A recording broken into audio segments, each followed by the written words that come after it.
We reconvene for Liberty Conspiracy Live here on Rockfin, on Rumble, on YouTube, and on Twitter/X. Welcome to the conspiracy, my fellow fans of freedom. I'm LG Grande. Buenos tardes, buenos dias, buenos noches, buenos whatever. Thanks for being here on the good ship Liberty, because freedom is out of fashion nowadays. It's great to have you here, everybody, on this 7th day of May. I hope you've had a beautiful, beautiful day this Tuesday or Wednesday. Again, whatever time zone you call home, thanks for being here every Monday through Friday at 6 o'clock, where we snap apart the news stories of the day. You can find the information in my X feed, and you can offer your comments as well as we derive long-standing lessons from the breaking news stories that we then can apply as intellectual ammunition for the future, whether it's economic, it's political, it's philosophical, or it's religious or ethical.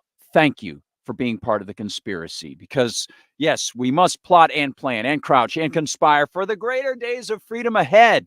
If you're watching us on any of those platforms, feel free to chime in and offer your comments. It looks like we can get all the comments on every platform, including X. As I mentioned, a lot of folks have been joining us on X, and feel free to drop your comments in there as well, and your links or anything like that. Our original home was Rockfin, and the core group is at Rockfin almost every night. Sometimes they populate Rockfin and Rumble. So if you want to join them from X, head on over there. You're going to meet a lot of really good kindred spirits from all over the place. Even the other side of that flat world, Australia, where they can see the Southern Cross. I don't know how it works, but yeah, they're down there. It's really cool. As John Jeffrey says, they're hanging from their toes like the fruit bats.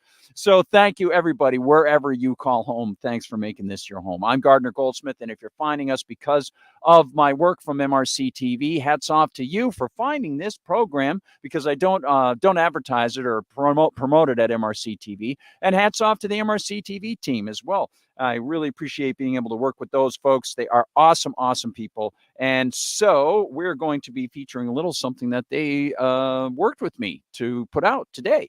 So I'm really happy about that. We'll get to that later in the program. Let's find out what's on the show tonight, everybody, on this 5/7/24 of May. Tonight, Genesis. What's on tap tonight, my friends? Well, it's first the news flash, the I Wanna Be Your Dog edition, with the strains of guitar work that actually heralded the beginning of punk rock from the Stooges. Oh, I cannot wait, my friends. I cannot wait. We're going to make that smaller so you can see it better.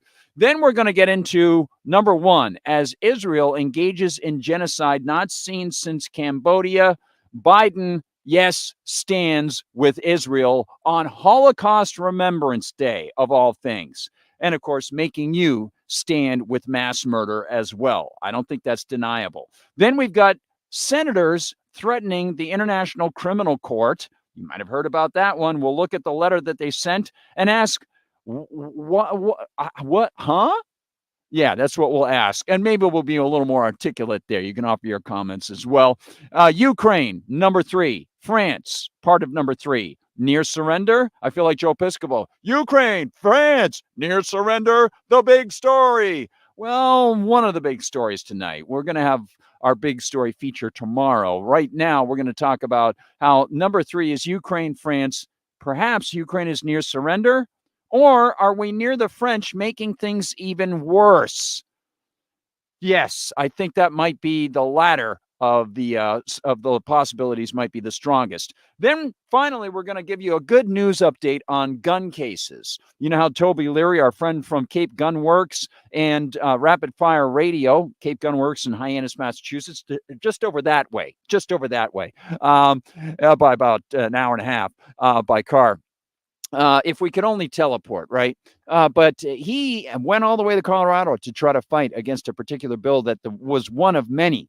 Well, this particular large bill has failed. We'll give you the information about that, and we'll talk about a big court case coming out of Texas, a piece that has not yet been published at MRC TV, I believe, but one on which I got to do a ton of research, wrote today for most of the day. You might have seen me in David Knight's chat. I was working on the piece and then going into the chat because I was listening on the side of David's show. What a great show today.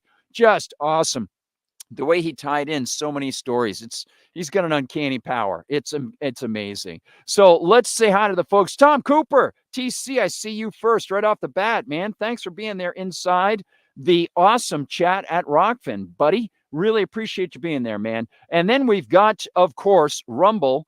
Rumble Land was populated first by Lieutenant Oracle of Truth as far as people who've been chatting. Maybe there are a number of people watching and we don't even know who you are. Maybe you're secret, eh? Maybe the NSA is going to have to find you. Yeah, that's right. Birdhouse Blues comes right in there and says, hello, I found you in my Rolodex. I like that. You can roll a Rolodex to your pal. It's chocolate-covered caramel, right? By the way, I've mentioned this, I think, maybe once in the show before. You know those old-time movies with the old-timey like acting where they had to, evidently they couldn't afford a lot of film stock, so they had to speak really rapidly. Like everything was, some threatening situation. I'm going to bust you up. Oh, you going to bust me up, are you, man? Yeah, I'm going to bust you up. That's what I'm going to do, cat. That sort of thing. And even in the romantic scenes, it's like, I love you, babe. I don't know what I'm going to do without you. You love me? Yes, I don't know what I'm going to do without you, baby. I got to live with you. It's like, how long is this movie? 10 minutes? Okay, I think I got it. It's like Cliff's Notes. I was just thinking about that. Hey, Misfits 1904. By the way, man, going to see The Damned on the 29th if I can make that show. But I've got a conflict. The Damned and Madness are on the same night in Boston at different venues, and I have tickets for both. You can lay down what you think I ought to do. I have an idea what I'm going to do.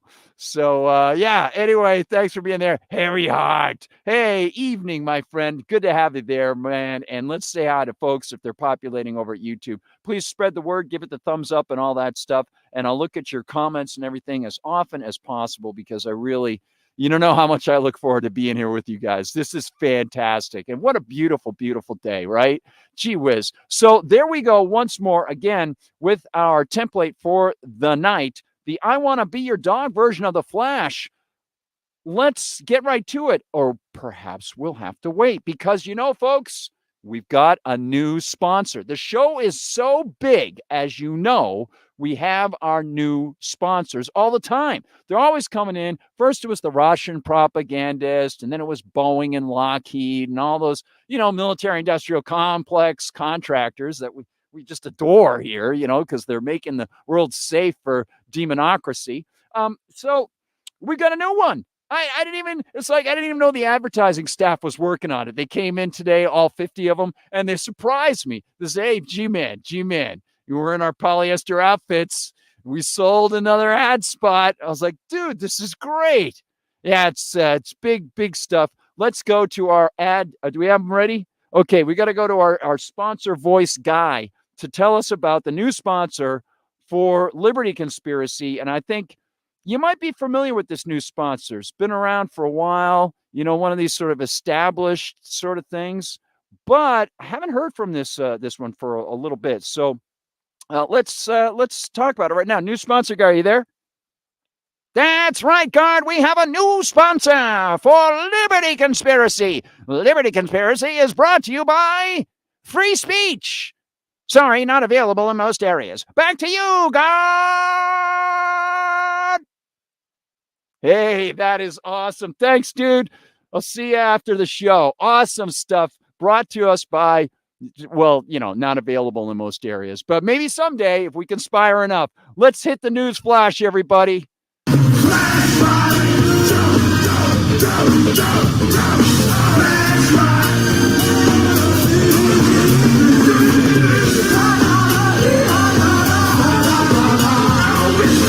Check this out. Biden and Johnson opposed the ICC investigation of Israel. We're not even going to dive too far into this because some of this we've already said, but this part here is important. The Biden administration does not support the ICC's investigation into Israel's action in Gaza. White House Press Secretary Karine Jean-Pierre said on Monday, after reports surfaced over the weekend that Israel is concerned the ICC is preparing to issue arrest warrants against Israeli officials. Now, again, this investigation started in 2021, not after October 7th. Yes? Oh, hello. Hello. We're Mary's parents. Oh, well, come on in, fellas. Hold it a second. Mary's parents burned to death last year. Wait a minute. I know you guys. You're from the news flash.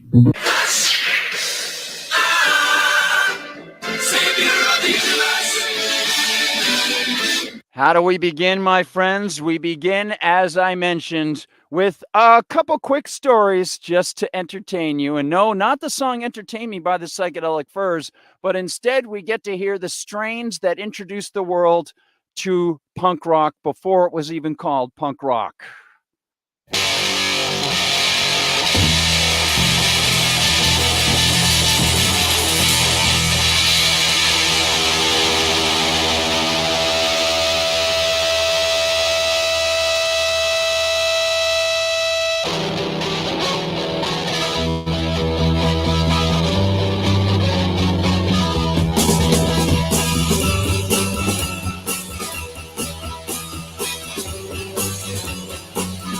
Yeah, baby, Stooges. Don't mess up.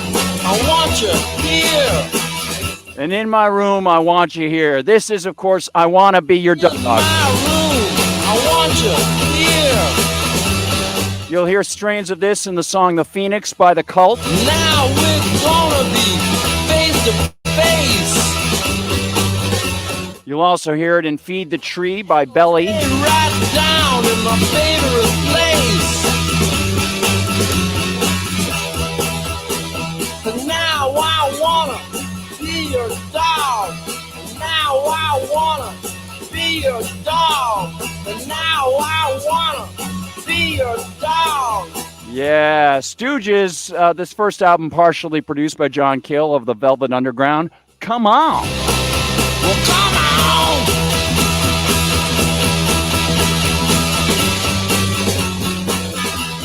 Yeah, Iggy Pop said he really didn't start making any money till he was about 55 when they used Lust for Life and Train Spotting. And he worked hard through most of his life. And yes, he does have he used to have, he's older now and stuff, but he could have been a professional golfer because his family lived in a mobile home right on the edge of a golfing park in Ann Arbor. So, and of course, Ann Arbor, Detroit, you got the MC5 and the Stooges just exploding.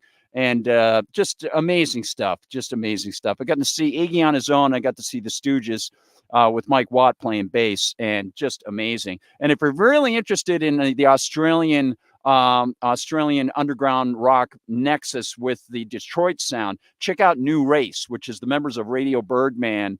Some of the members of Radio Birdman, when they weren't doing Radio Birdman, working with John Ashton, the guitarist, with that opening wow, wow, wow of the guitarist for the Stooges, and the drummer for the MC5. So, I mean, how cool is that? And they did all sorts of great stuff. They do a cover of November 22nd, 1963, which is devastating. It's really good. I think I played it once here on the anniversary of the assassination of John F. Kennedy. So, folks, let's get right to it. And if we're talking dogs, I hesitated. I was very tempted to talk about this story right off the bat because it gives me an excuse to play I Want to Be Your Dog, or at least part of it, right? But there's more to the story of Kristi Noem's book that, of course, revealed that she shot her dog rather than actually giving it up for adoption, shot at a very early age, and was young enough that it could have been rehabilitated. And even many dogs that they say can't be rehabilitated, you don't have to shoot them, right? Well, she's in the news again. And this time, she's making things worse. Just so happens that's a song by Radio Birdman. You just make it worse. So here it is, just a quick overview here. This comes from the New Republic, rather left-leaning. Kristi Noem somehow manages to make Kim Jong-un lie even worse. So if you didn't hear about the Kim Jong-un lie, well, here it is. Kristi Noem just dug her grave even deeper over the revelation that she lied in her upcoming book about meeting North Korean Supreme Leader Kim Jong-un while she served in Congress. Maybe she was serving drinks and she doesn't remember. I don't know. Politicians, I always how they love it while she served. The self-serving, serving themselves. Politicians' books are typically barely read and quickly forgotten, bought back in bulk by campaigns to artificially boost sales numbers and garner good press. Noam's is a rare exception. Her upcoming book has tanked her stock as vice presidential contender after she revealed that she shot her dog, Cricket. Yes, now another embarrassment has surfaced during her press tour. She claimed to have met Kim Jong-un when she served on the House Armed Services Committee, but there are no congressional records backing up her statement. Face the Nation host Margaret Brennan, that hard-hitting reporter, confronted all the really important issues, confronted the South Dakota governor Sunday with an outlandish passage from the book about a meeting with Kim, asking straightforwardly, "Did you meet Kim Jong-un? Can I get his autograph too?" Sorry, that second part wasn't part of it. But, you got to figure Margaret Brennan probably maybe digs him. I don't know. She is kind of a statist. As soon as this was brought to my attention, Noam said, I certainly made some changes and looked at this passage, and I've met with many, many world leaders, Noam replied. When Brennan pressed for clarification, Noam was evasive, refusing to admit that she had not, in fact, met with Kim. She talked in circles for the better part of a minute before finally conceding that, "My name's Joe Biden. I played professional baseball and drove a truck." Oh, no, sorry. Sorry. I identify as Barack Obama. After I shot the dog, I served it to Kim Jong-un. And I ate some too. No, sorry. I'm sorry. No. But they got passes. Maybe she'll get a pass too and become a future presidente. Maybe she'll even receive the Nobel Peace Prize and then go bombing people. That would be just quite the poetic ending to this sad, sad tale about a person who was so liked and so admired, to use the passive voice so that I can't say that it was me. She talked in circles for the better part of a minute, sort of like a dog chasing its own tail. And before finally conceding, this anecdote shouldn't have been in the book. I know, it's almost like somehow maybe you didn't write the book yourself. It's kind of crazy. It's almost as if the people who wrote the book put stuff in there just to screw with you. I wonder if that's possible. I think it is. Kirsty, next time you go to write a book, write it yourself and have it looked through with an editor you trust. Wow, pretty unbelievable. But they got to lie, right? They got to lie. It's just the way that it is. And, it's the lie of government. It's sort of like Plato, maybe she's made of gold and you're made of lead. And the gold people, they get to hire people to write books and put stories in the books that are nonfiction, right? It's fiction. It's the new form of fiction. It's the autobiography written by. Yeah, remember that PBS show, Ghostwriter? I thought we were done subsidizing that show. Evidently, Kirsty Noam, we're subsidizing her, and she's paying somebody to help her write a book. So indirectly, we're paying for it, right? And that indirect payments thing, we're going to get to that when we take a second look at that HR 6090. Oh, boy. There's a little detail I want to make sure I add to that. And by the way, talking about liars, let's go with another theme about lying. How about Henry Rollins? You want to know why? 'Cause I'm a liar! Yeah, I'm a liar! I'll tear your mind out! I'll burn your soul! I'll turn you into me! I'll turn you into Yes. I once went as the devil for a party and painted my body red with that grease paint stuff. And it was not fun to get off the bot. It was very strange. All right, Henry, thank you, my friend. Good to hang out with Henry Rollins and the Rollins Band and Keith Morris when they were raising that money for the West Memphis 3. So talk about lying. Let's talk about Boeing. Boeing employees. Boeing says that their employees falsified 787 Dreamliner inspection records.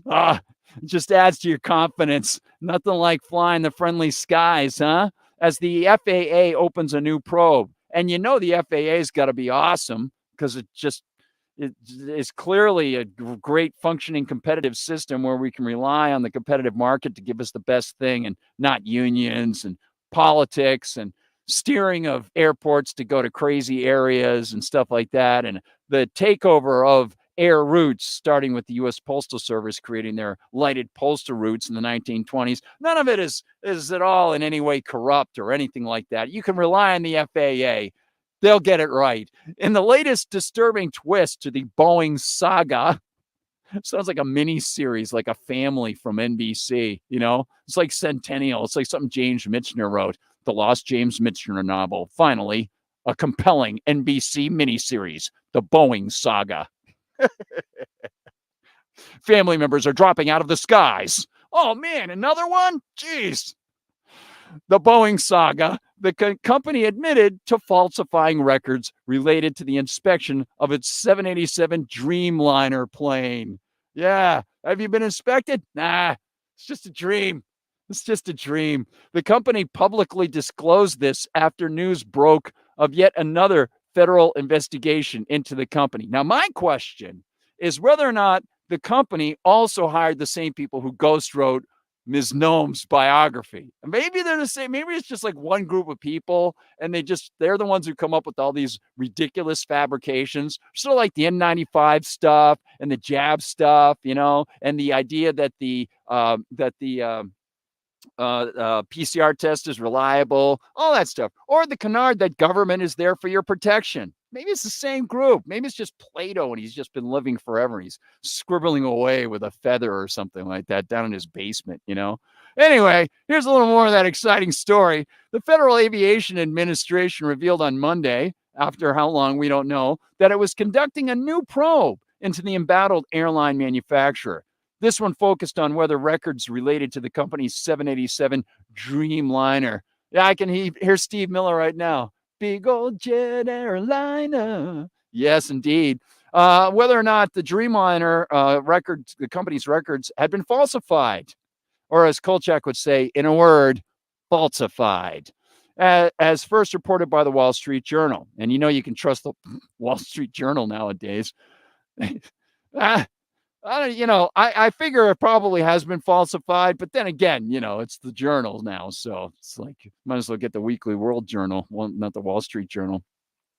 Not long afterward, the Seattle Times reported that Boeing disclosed that employees at its assembly plant in North Charleston, South Carolina, had falsified records related. And it just ends with related. Falsified records related. Thank you, Mr. Editor at, where is it? Gizmodo. Great editing. Great job. That was fantastic. It just satisfies me. When reached for comment by Gizmodo, the FAA confirmed details of its probe. After speaking with Kirsty Noam, the FAA has opened an investigation into Boeing after the company voluntarily informed us in April that it may not have completed required inspections to confirm adequate bonding and grounding where the wings join the fuselage on certain 787 Dreamliner planes. All right. They informed the FAA. Sort of like, when we heard from Jennifer Granholm on her second appearance to be grilled on Capitol Hill over not disclosing her investments. It's good that this information gets out. Nobody would ever want to get upset or anything like that. And I'd hate for, people to run into untimely deaths due to Boeing. I mean, the employees of Boeing, that sort of thing. And, oh, wait, there's more in the news flash, my friends. There's more. Let's talk about maybe you're taking a jet airliner to Florida. Maybe you're just going to go by land, maybe by sea, right? Well, there's something very interesting if you're going to take the streets of Florida, not the streets of San Francisco. Governor DeSantis just signed a very remarkable bill that gives us a few lessons when we think about liberty, freedom, and the inability of government-run systems to be able to handle everybody's interests at the same time. The roads. Yeah, I know it's perennial. As an anarchist Christian voluntarist, and of course the anarchy word has been completely misused since basically the socialists took it over in the 1920s and 30s. Anarchy simply etymologically means no ruler, no human ruler, anarchy, right? So I don't have a right to rule over you. You don't have a right to rule over me. Consensual arrangements are peaceful, and there's only one ruler, and I can't usurp that ruler, right? Well, that's God. Florida governor signs street takeover and school safety bills. Now, I know he's got sort of the Israeli colors behind him. If you're listening on freeworld.fm, there's maybe a flag or something like that. Maybe the Florida flag could be like some derivation of a different kind of flag. It's got the blue and the white, because of course you can't be sure with Ron DeSantis because, the past few years he's flown to Israel to sign statutes pertaining to Florida. But, since he is the governor of, I guess, Israel and Florida, I guess he can do it. And hopefully he's not flying a Boeing jet. So he'll be safe. Everything's cool. He's coming back. He's got the tan. And yes, I know he has not really commented on what he saw or did not see when he was a JAG and he visited Guantanamo at the same time they were torturing people. And people who were there actually say that they saw him, which means he was witnessing war crimes happening at the time because people were being tortured there, of course. Or we can assume that he saw them or was aware of them and didn't report them, which is also a war crime. I know that Governor DeSantis has some positives to him. And I would like to see more positives coming out of him sometime, like apologies for some of the things he's done in the past, like, I don't know, shutting down free speech and maybe possibly witnessing war crimes and not reporting them. Therefore, meaning that he engaged in war crimes if he did see them. Well, here we go. This one is coming to us from the Tampa Free Press. Measures to crack down on participants in street takeovers. Now, why would that happen now, I wonder, huh? And bolster school safety were among 16 bills Governor Ron DeSantis signed on Moon Day, the day of the moon. DeSantis' office announced late Moon Day that he had signed the bills which passed during the legislative session that ended on March 8th. One of the bills, SB 1764, targets what they call coordinated events where 10 or more vehicles are involved in street takeovers. So I guess that would mean police checkpoints and ICE checkpoints. No, I'm sorry. The state can do whatever it wants because it claims to run the roads for your safety, even though historically roads didn't start with government. In England, they started privately with individuals who allowed for passage past their lands. And so people could go back and forth from farms to get to the market and sell their stuff. And then the royals took it over as the Roundheads took over, and they started to gain in that royal peerage system rather than the more localized sort of thing. And in the United States, as Tom DiLorenzo points out, and as I have in my book, Live Free or Die, there were thousands of miles of private run roads. That's where Toll House comes from, the Toll House cookies. They were private roads. And of course, eventually, when people start to see they can gain the system rather than buying the land to create the roads, instead they can get some of their government friends to take the land through eminent domain and then hire them to make the roads. And then everything builds up. The police have to breach the Fourth Amendment, claiming that they have just cause or suspicion to look in your car when they're supposed to get a warrant to do that. The speed limits, the regulations on cafe standards, regulations on the cars, the regulations about whether or not you actually can get fuel that doesn't have ethanol in it, that all stems from a lot of that. Plus, of course, the EPA mixing that in. But let's go back to this one on the roads, and we'll get to the other thing on the schools, which I don't really look at as being as big. So yes, it will increase fines and potential jail time for people who participate in those. So again, the lesson here is if people have a right to congregate in public places to express their opinions, how does one manage that right with the government creating the roads, which are, of course, the tragedy of the commons? You can't. That's why when you are a good driver, that's why you're stuck on the road with old people who can't drive and other people who can't drive. That's why you, who might have good peripheral vision and reflexes, should be able to drive very rapidly based on your safety.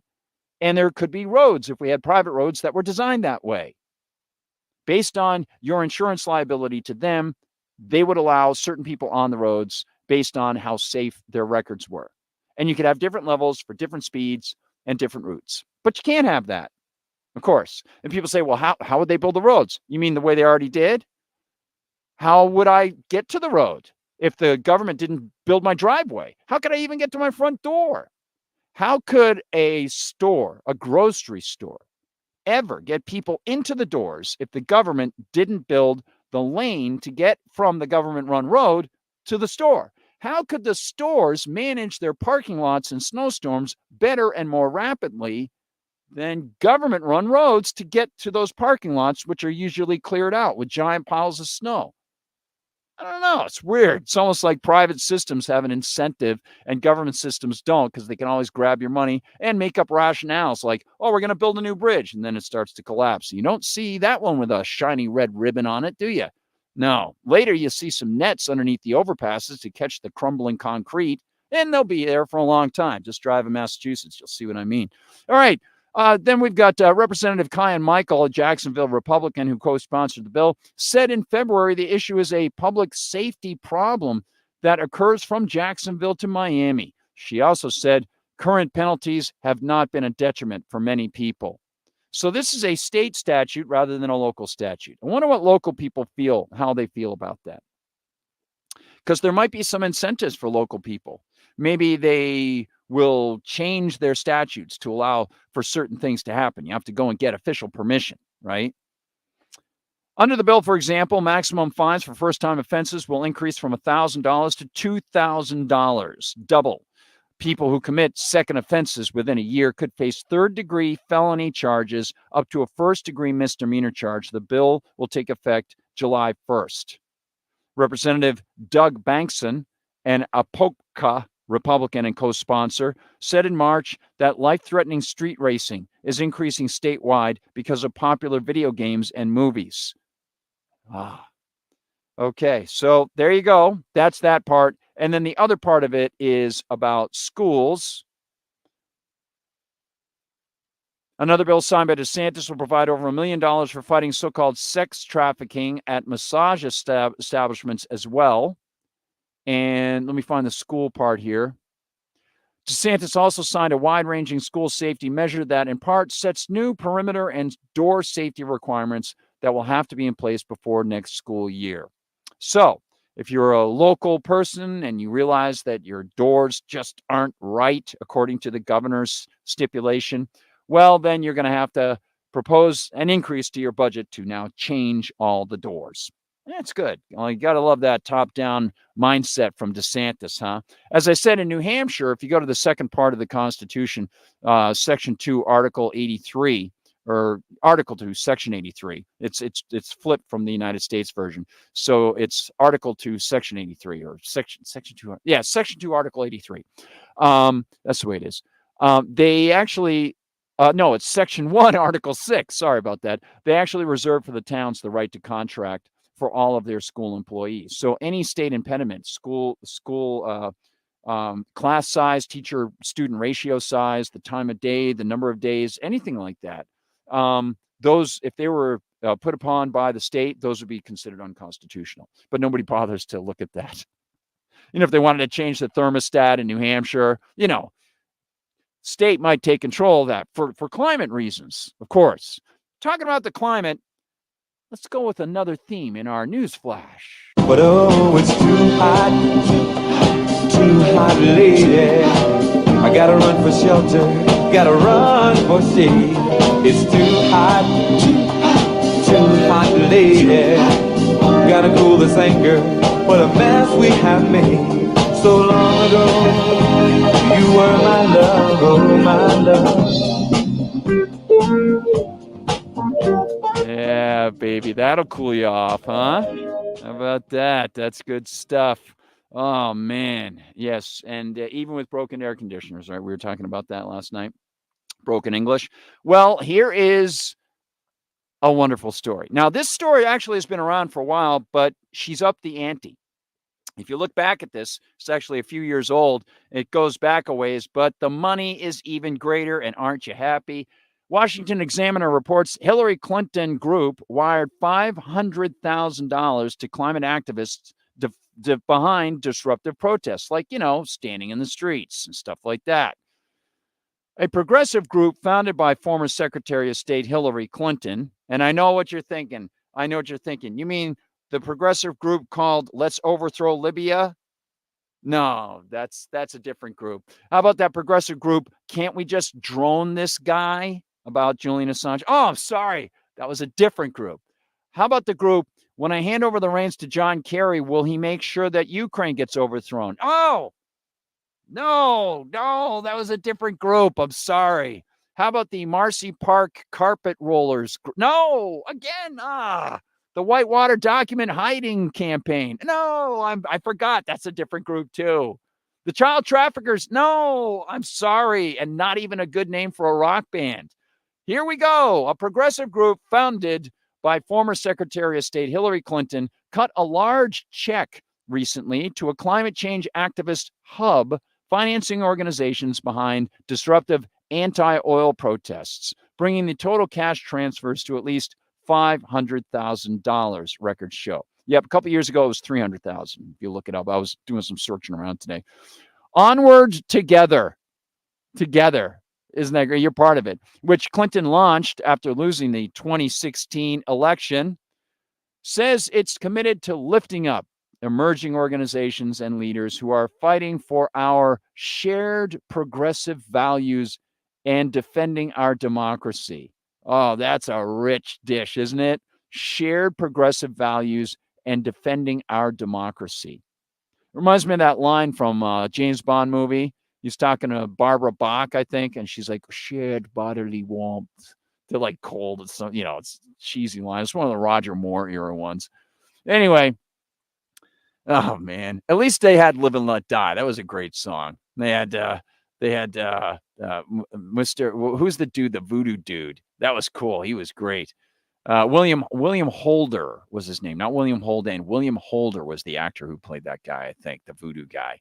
Anyway, the pledge apparently includes funding Climate Emergency Fund, a charity backing groups leading demonstrations to bring, awareness, not irritation and frustration that now is going to be blocked by DeSantis, to climate change by vandalizing fine art, blocking major roads, gluing themselves to sports cars, and engaging in other extremist forms of protest. But what you don't know is that Hillary Clinton also on the side has invested heavily in paint thinner companies and Gorilla Glue release companies. So there you go. That's it's always good stuff. Now, if you look back at this story actually goes back a few years, so I want to show you the information, my friends. If you go back to June 4th, 2023, the Washington Examiner also covered this one. Hillary Clinton group steered $300,000 to climate charity linked to extremist protests. So in the past year, it's gone up another $200,000. Gee, how amazing. Now, the $300,000 was between April 2021 and March of 2022. So in a year, they funded $300,000. And in about another year, they funded $200,000. So maybe they're just not happy with the results. I just can't be sure. But that one, the Washington Examiner is doing good coverage of that. And yeah, I suppose that Hillary Clinton's group is free to try to fund whatever group they want to.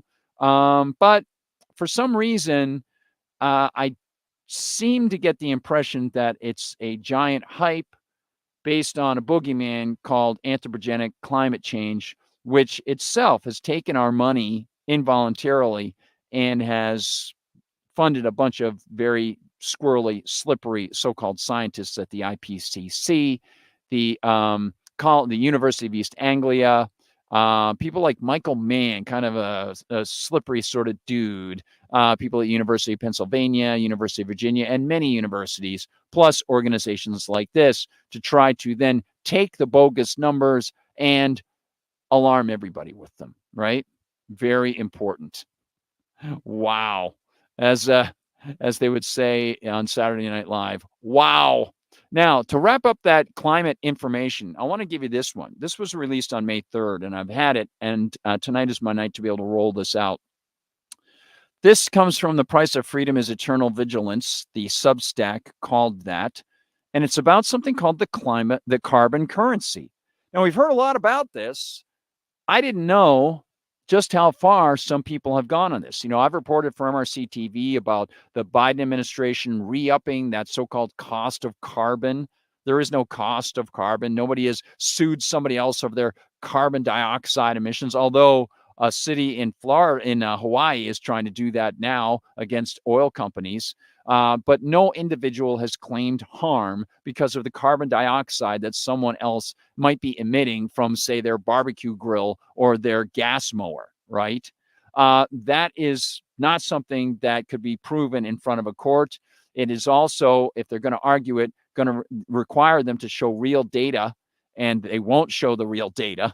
And as we saw, even Michael Mann, when he tried to sue someone up in Canada for slander, when the guy didn't back down and just pay him off, and they actually went to court, Michael Mann backed off, and he had to pay I think, last I saw, the judge was going to try to make him pay the court fines for that Canadian meteorologist whom he said had slandered himself, Michael Mann, because Mann wouldn't show his data on how he got the hockey stick graph. And as you know, if you watch David Knight, they were involved in litigation to try to get that information, because when Mann was doing that work, he was working at a publicly funded college.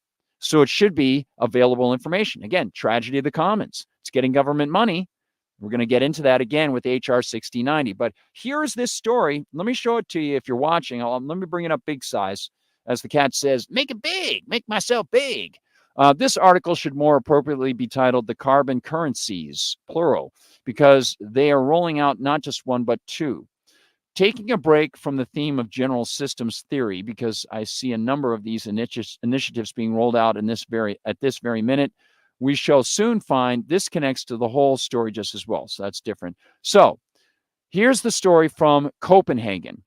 Toko, a digital currency backed by carbon mitigation assets, comes from April 21st, has launched in Copenhagen, ushering in a new era of so-called positive climate action, one transaction at a time.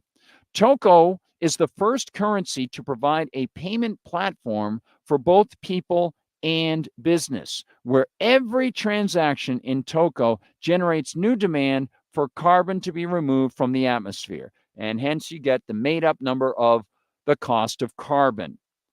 Yeah, there is no cost, but the government makes it up, and then it gets put into these systems. And by the way, African nations have gotten together over the past, leaders at African nations, or so-called leaders, got together recently, and they said, well, you know, the amount you're willing to pay us for sequestration of carbon, as they say, is lower per carbon metric ton than what you're willing to pay other people elsewhere. It's almost as if we're a third world country. You're treating us very badly. We want fair treatment.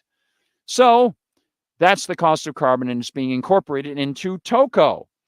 Toko is the first currency to provide a payment platform for both people and business, where every transaction in Toko generates new demand for carbon to be removed from the atmosphere without adding additional costs. Oh, really? Toko has Swiss regulatory approvals and permission to operate the payment system and capabilities to comply with the regulatory international requirements. Isn't that fantastic? And, says the author, and should you head over to their website, you will find two things of interest. First, for every Toko in circulation, 1 ton of carbon is removed from the atmosphere, they say. As Howie Carr says, just buy some of Honest Howie's carbon credits. You can trust them. That means that Toko is a carbon currency that's centered around carbon sequestration. The next thing of interest that you find is that Tokos are minted and verified by the Carbon Reserve. The Carbon Reserve. We also see that the initiative so far has only been rolled out in Switzerland and Denmark, but should you live outside, you too can join the Carbon is Money movement, a concept seemingly so idiotic that one could only assume frauds like Extinction Rebellion would readily sign up for it. And you can see the screen captures, Carbon is Money, join the movement, Toko for me. And they say the Carbon Reserve has its own website. It's not terribly interesting. It just confirms the above before stating a physical address in, you got it, Geneva, Switzerland. But Toko is not the only initiative. We also have the Global Carbon Reward Carbon Currency, incidentally, which also centers around carbon sequestration. Oh, and we look at that. Here's Delton Chen, the founder of the Global Carbon Reward, debating his wonderful idea, certain to pollutize wealth massively, discussing the concept with, yes, not a debate, with Extinction Rebellion. Isn't that great? Does she get red hands on him? Red hands? Around 24 minutes in, Delton explains carbon quantitative easing as a mechanism for central banks to stabilize and support a new carbon currency, contrasting it with traditional bogus quantitative easing, which tends to exacerbate financial inequity. You'd expect a legit left-wing organization to balk at that moment, at least. No? Yeah, regardless, the reason why this should be of note is because the above-mentioned C quantitative easing suggests what will eventually become a gradual replacement for existing currency. It's always slow. And it's a concept reminiscent of Buckminster Fuller's 1969 Operation Manual for Spaceship Earth, because it would appear a science fiction novel was released in a fairly similar style in 2020, addressing pretty much all of these concepts. So there you go, folks. Again, the headline of this is The Carbon Currency. Look for it at The Price of Freedom is Eternal Vigilance. And I believe that over at my Substack, I have republished that one. If I haven't, I will do that right away. Okay? Cool stuff. Got to have the government control. It's all going to be on your phone. Oh, but you know what won't be on your phone? That's right. TikTok. Let's go into the latest in the courtroom drama. I wish I had the Perry Mason theme ready for you. Sorry. I had so many tabs I had to skip Perry Mason. I considered it, but couldn't do it. So TikTok. Here's the latest. TikTok, yes, as we expected, they're suing the United States to block the statute that could ban the social media platform. Because, those people in Congress, they love that Constitution, just like the Speaker of the House clearly just digs it so much, From what I hear, they can wrap the Constitution around fish and it doesn't smell like dead fish anymore. TikTok and its Chinese parent company ByteDance, that's not the Chinese government, it's just based in China, are suing the U.S. over a statute that would ban the popular video sharing app unless it's sold to another company, arguing that it vaguely paints it as a threat to national security to get around the First Amendment. The widely expected lawsuit filed today may be setting up what likely will be a protracted legal fight over TikTok's future in the United States and could end up before the Supreme Court. If TikTok loses, it says it will be forced to shut down next year. Right. They're not going to sell because they say that TikTok is a small portion of ByteDance's profits. Actually, it's gross. And that the software that is in TikTok is so important to so many other things that they have that are more important financially to them that it would be better to shut it down. The popular social video company says that the law, which President Biden signed, statute, as part of a larger $95 billion foreign aid package, we'll talk about foreign aid in a moment, is so obviously unconstitutional that the sponsors of the measure are trying to portray it not as a ban, but as a regulation of TikTok's ownership. It's the first time the U.S. government has singled out a social media company with a potential ban, which free speech advocates note is more common in repressive regimes such as Iran or China. Yeah, well, I don't think Iran is even close to as repressive on the business side of things as the United States is. That's for darn sure. Unbelievable. Just incredible. That doesn't excuse some of the religious things that they do there, but I think it's important to bring that up. And perhaps the folks who pushed the TikTok ban were just following Chrystia Freeland, who, of course, wants to make sure that she can get in everybody's bank accounts and shut down people's speech and, follow that trope, that sort of thing. Like, shut down Rebel News every time they can with lawsuits, stop businesses from operating if they don't use the right pronouns, that sort of thing. And again, we'll get into HR 6090 once more tonight. But on the TikTok thing, let's talk about press freedom. Because as I mentioned in my article for MRC TV, with the ban of TikTok, literally just days after signing that, President Biden had the audacity to speak up in favor of so-called press freedom, while millions of pieces of information could potentially be banned thanks to his signature. information that has been very important to revealing much of the genocide that's been going on in Gaza. And I should use the active voice that Israel, the government of Israel, has been perpetrating in Gaza.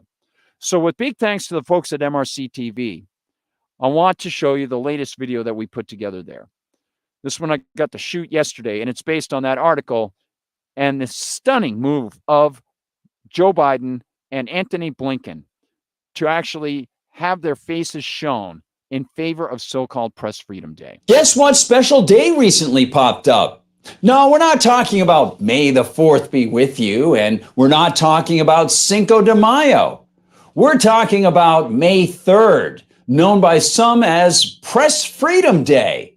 And guess what? Even as they exhibit absolute disdain for journalism and free speech, Joe Biden and members of his amazingly upstanding administration told the world that, yeah, they really, really care about free speech. Hi, everyone. I'm Gardner Goldsmith for MRC TV. Should we laugh? Should we cry? Should we grit our teeth in frustration and anger? Well, get this. Joe Biden, whose entire career in the White House as vice president and president has seen the most sweeping, deep, egregious, and aggressive censorship of Americans in national history, on May 3rd actually displayed the unabashed audacity to issue a statement promoting the occasion of World Press Freedom Day. This is not a joke.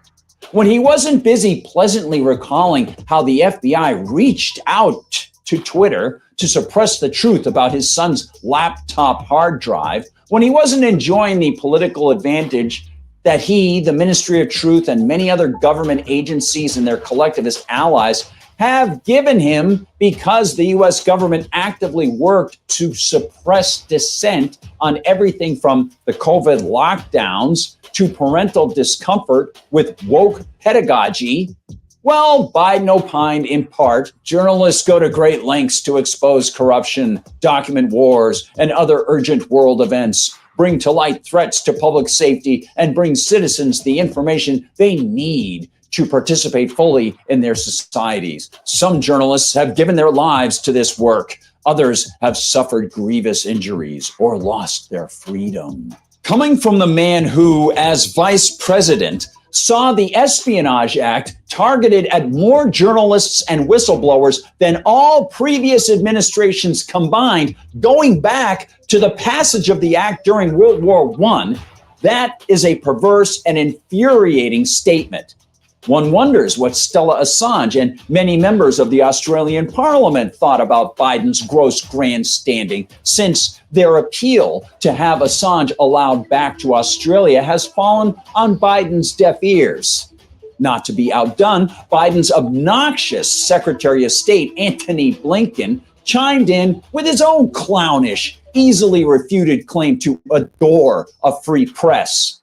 This would be Blinken, who remained very quiet as Ukraine arrested and saw die in Ukrainian custody American journalist Gonzalo Lira. But what is one to expect from fatuous, self-congratulatory blowhards like Biden and Blinken and many of their ilk in D.C.? We already have seen journalists such as Michael Schellenberger and Matt Taibbi reveal the cozy financial and political relationships between so-called federal police agencies like the CIA and FBI and federal funding of censorship agencies based at universities, as well as FBI funding, evidently, that has been tied to Twitter's censorship of real news, reported by citizen journalists like you and perhaps many of your neighbors. Last week, reports emerged that 13 banks allegedly worked with the federal agencies in D.C. and elsewhere to flag private purchasers of guns and Bibles. In November, Joe Biden issued an executive order to mandate that any software developer the feds target must turn over to the government its programs and safety codes. Democrat and Rhino senators last year tried to pass Senator Mark Warner's, that's a Democrat from Virginia, Restrict Act to stifle online speech. Politicians like Liz Warren, Democrat of Massachusetts, and Lindsey Graham, Republican of South Carolina, also want to mandate licenses for the internet. In their case, pushing the license mandates onto large, as they define the word, social media sites, and threatening to revoke the licenses when the government doesn't like what's on the sites. Well, perhaps they'll receive some pushback. All of them. After all, when former House Speaker Newt Gingrich said in 2006 that he thought it prudent to have all internet content approved or banned by a panel of judges, and that he thought said panel should be composed of people who all had obtained military experience, the response from even an ardent leftist like Keith Olbermann was appropriately negative. Of course, Olbermann's stance on freedom of speech is about as solid as a sandcastle in the rain, which brings us to the three most recent examples of all of this censorship activity that belie the Biden peacock display of his vaunted love of free speech. First, Biden seems to have forgotten that his administration currently is fighting to support its aggressive attempts to silence medical professionals who had spoken against lockdowns during the so-called pandemic. That's the Supreme Court case of Murthy v. Missouri. And the Bidenistas are using your tax money to argue for censorship right now. And let's not forget Biden's inflammatory rhetoric and support for the federal ban of TikTok, an action that has zero constitutional sanction and which will see the suppression of millions of informative posts every hour. This, while the U.S. government steals our cash to subsidize the federally created propaganda monolith of the Corporation for Public Broadcasting. And finally, there's the new revelation brought to us by the Brownstone Institute. Quote, in March 2021, the Biden White House initiated a brazenly unconstitutional censorship campaign to prevent Americans from buying politically unfavorable books from Amazon. The effort, spearheaded by White House censors, including Andy Slavitt and Rob Flaherty, began on March 2nd, 2021, when Slavitt emailed Amazon demanding to speak to an executive about the site's high levels of propaganda and misinformation and disinformation. Oh, yes, their love of free speech goes to such towering heights, it looks like the feds pushed Amazon to pull books. It sure is odd that Biden and Blinken didn't mention that in their grand statements. It's almost Orwellian. But of course, that's a scary word. And perhaps Joe Biden and Anthony Blinken can work to ban it from the comfortable status lexicon they shove down our throats, even as they claim they adore freedom of the press. Thanks so much for watching, everybody. Please find us on Rumble where they don't censor us. All right, Message all right. gets through. Thanks to the And you MRC can share TV these crew there. Hold on a videos far second. and wide from there. Hit the All follow right, good stuff. and join us over Appreciate there. what they did there. And yeah, that's, it's tough. You got a 10-minute long video. They crank that stuff out quickly, and it's good. I always say, welcome to the tavern or whatever when I send over emails and stuff like that when I'm communicating with everybody. So I hope that provided good information, good breaking info to you. Let's get over to the chats right now in the comments over at X. Dingador, rock on, man, right off the bat. 28 minutes after 6 o'clock, Dingador said, punk rock. Bang, buddy. Keep fighting, man. Brandon Bennett is there. He's on X. Thank you guys for being there. And thanks to everybody else who's watching or listening. And if you're not commenting, totally cool. Please spread the word about the show every Monday through Friday at 6 o'clock. It's a real big deal to know that you're here. I really appreciate it. My dad, who gave me so many books, Annotated Human Action by Ludwig von Mises and stuff like that.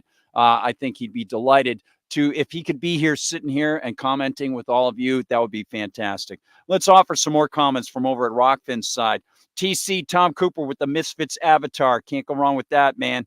Let's see. If you got comments about anything and I missed those things, drop them into this. And I'll go back and double check on X and Rockfin again in just a moment. Want to say hi also to Harry. And Harry, hope things are going well over there, brother. Also, Freegan over in Canada, buddy. Thanks for being there, Freegan man. Good to see you. And let's see. We've got, yeah, they're talking about McCarthy and the McCarthy hearings.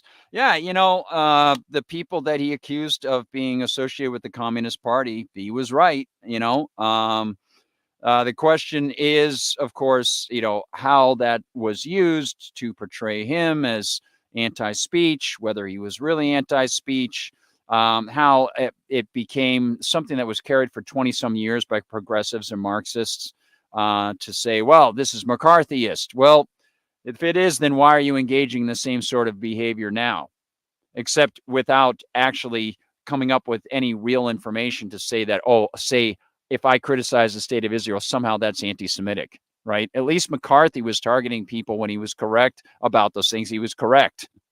Unbelievable. Just unbelievable. So also want to check over at YouTube and thank everybody in YouTube for being there. I know we've got a number of people watching. If you're dropping your chats, I think I can see the chats, but let me know. Let me know if I'm missing something like that.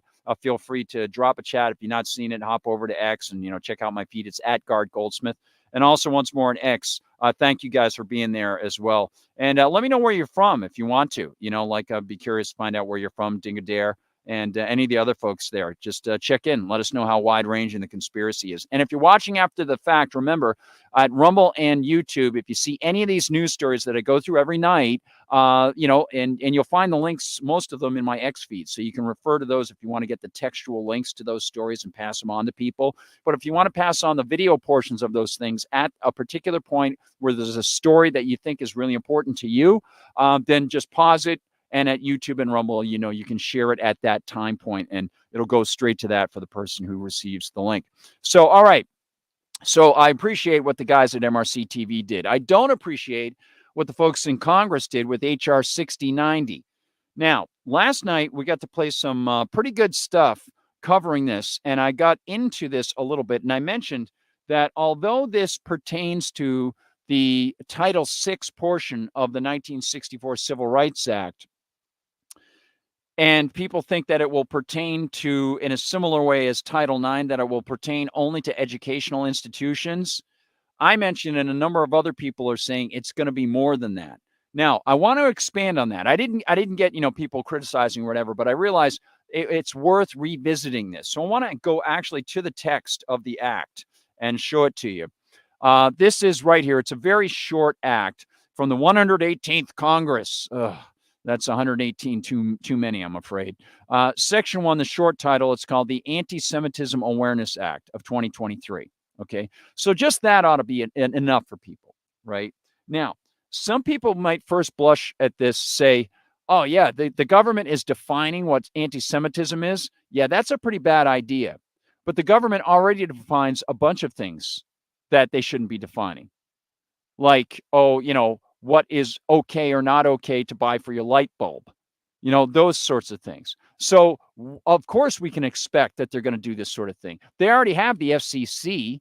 They've had the FCC since it was changed into the FCC from the Federal Radio Commission, right? As I mentioned, the FCC is such a political football that radio station owners lobbied for television not to be allowed for years. It could have come in 5 years before it did technologically, but they lobbied because they didn't want the competition. They didn't want television competition. They knew what was going to happen. Imagine all the actors and actresses and musicians and camera people and script writers and all the people who could have been hired and employed because of that, right? Great opportunities. The new developments technologically, right? No, couldn't have it. Couldn't sell the television sets. Couldn't do it. It's insane. The whole thing is, if you want to see how better living standards and better societies are retarded, thy name is government. Thy name is the state.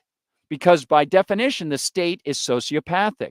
Society is that which exists through our voluntary associations, the customs, the traditions, the things we test in the marketplace that we find are good or bad, including language. That was tested. Does it work? Does it facilitate better living? Yes, it does. So we can see, even if you don't believe in God, so you can see is the concept of rights. Does the idea of hand-offedness help people? Yes, it does. Mutual respect, the golden rule? Why, by golly, it does. Money arises not through government creating fiat currency, mandating it onto people. It arises because people with different skills engage in division of labor. They do what they do really best, really well. They hand off their surplus because they get to the law of diminishing returns and they realize I shouldn't bother making any more of these for myself. But if that person can do what he does really well and I do what I do really well, then he can make a surplus more than I can make a surplus of that thing. I can make a surplus of this thing more than he can make a surplus of this thing. So we'll trade. And then when you get to multi-person bartering, there happens to be something that seems to be a common commodity that people really value, whether it's a particular precious stone or a metal they can use, or it's salt, something mostly portable, splittable that you can break off into smaller pieces for payments and things like that, right? And something that lasts, right? So metals tend to be those types of things. But those are all natural outgrowths. That comes from society. The state can only exist by being a parasite on what we produce, the excess that we produce, or even invading our lives for our very survival. It is, by definition, axiomatically sociopathic. It is pathological to the things that society creates. It doesn't contribute to society, and there's no way that anyone can say that the state does anything good because no one has a choice. No one has a choice with the state, and only through individual choice can you actually reflect what you think is good. It's all just fundamental. It's so simple, right? You just do a logic tree on a board and you're done. It's so simple. So this is a great example of this anti-Semitic, they're engaging in the definition of words, right? Well, they already do that all over the place, right? But in this case, they're engaging in the definition of anti-Semitism by telling you that if you criticize the state like a voluntarist, like I would, whatever the generic state is, if it happens to be the state of Israel, you're anti-Semitic. You don't like them, you're racist, you're against their culture, right? Even though the culture isn't even the culture. The culture of Zionism is Ashkenazi Jewish. It's not Semitic Jewish. It's ridiculous. The whole thing is ridiculous. It was started by Western British imperial powers and European so-called Jews that converted many of them. I mean, it's utterly absurd to say that somehow the ruling class of Israel is somehow really ethnically tied to the Semitic people, who are more tied probably to the people in Palestine. It's insane. The whole thing is ridiculous. And even there, the point about this bill, HR 6090, is that people say, well, it only applies to schools. See? So, Guard, we want to check on that because, you were discussing this last night. Let's bring this back up again because, you might have given the wrong impression that it applies to all sorts of people or could apply to all sorts of people. And that's wrong. It applies to schools. It's part of the Title VI of the Civil Rights Act of 64, the same way Title IX is part of that. Title IX about men and women, which has gotten so many people upset because Biden now interprets it as men pretending to be women. So you got to provide equal everything to them. Have them in the women's locker rooms now, according to Title IX. Well, Title VI, as they say here, Title VI of the Civil Rights Act of 1964 prohibits discrimination on the basis of race, color, and national origin in programs and activities receiving federal financial assistance. Okay. So, again, now we go back into what we discussed before, which is there anything in their Constitution? I'm not even going to talk about the ethics. That's very clear. There's nothing ethical. I am going to talk about it. There's nothing ethical about telling your neighbor, you got to pay for this college because I want it subsidized. Is there anything in the Constitution that allows them to subsidize educational institutions or hand out programs and activities receiving financial assistance? No.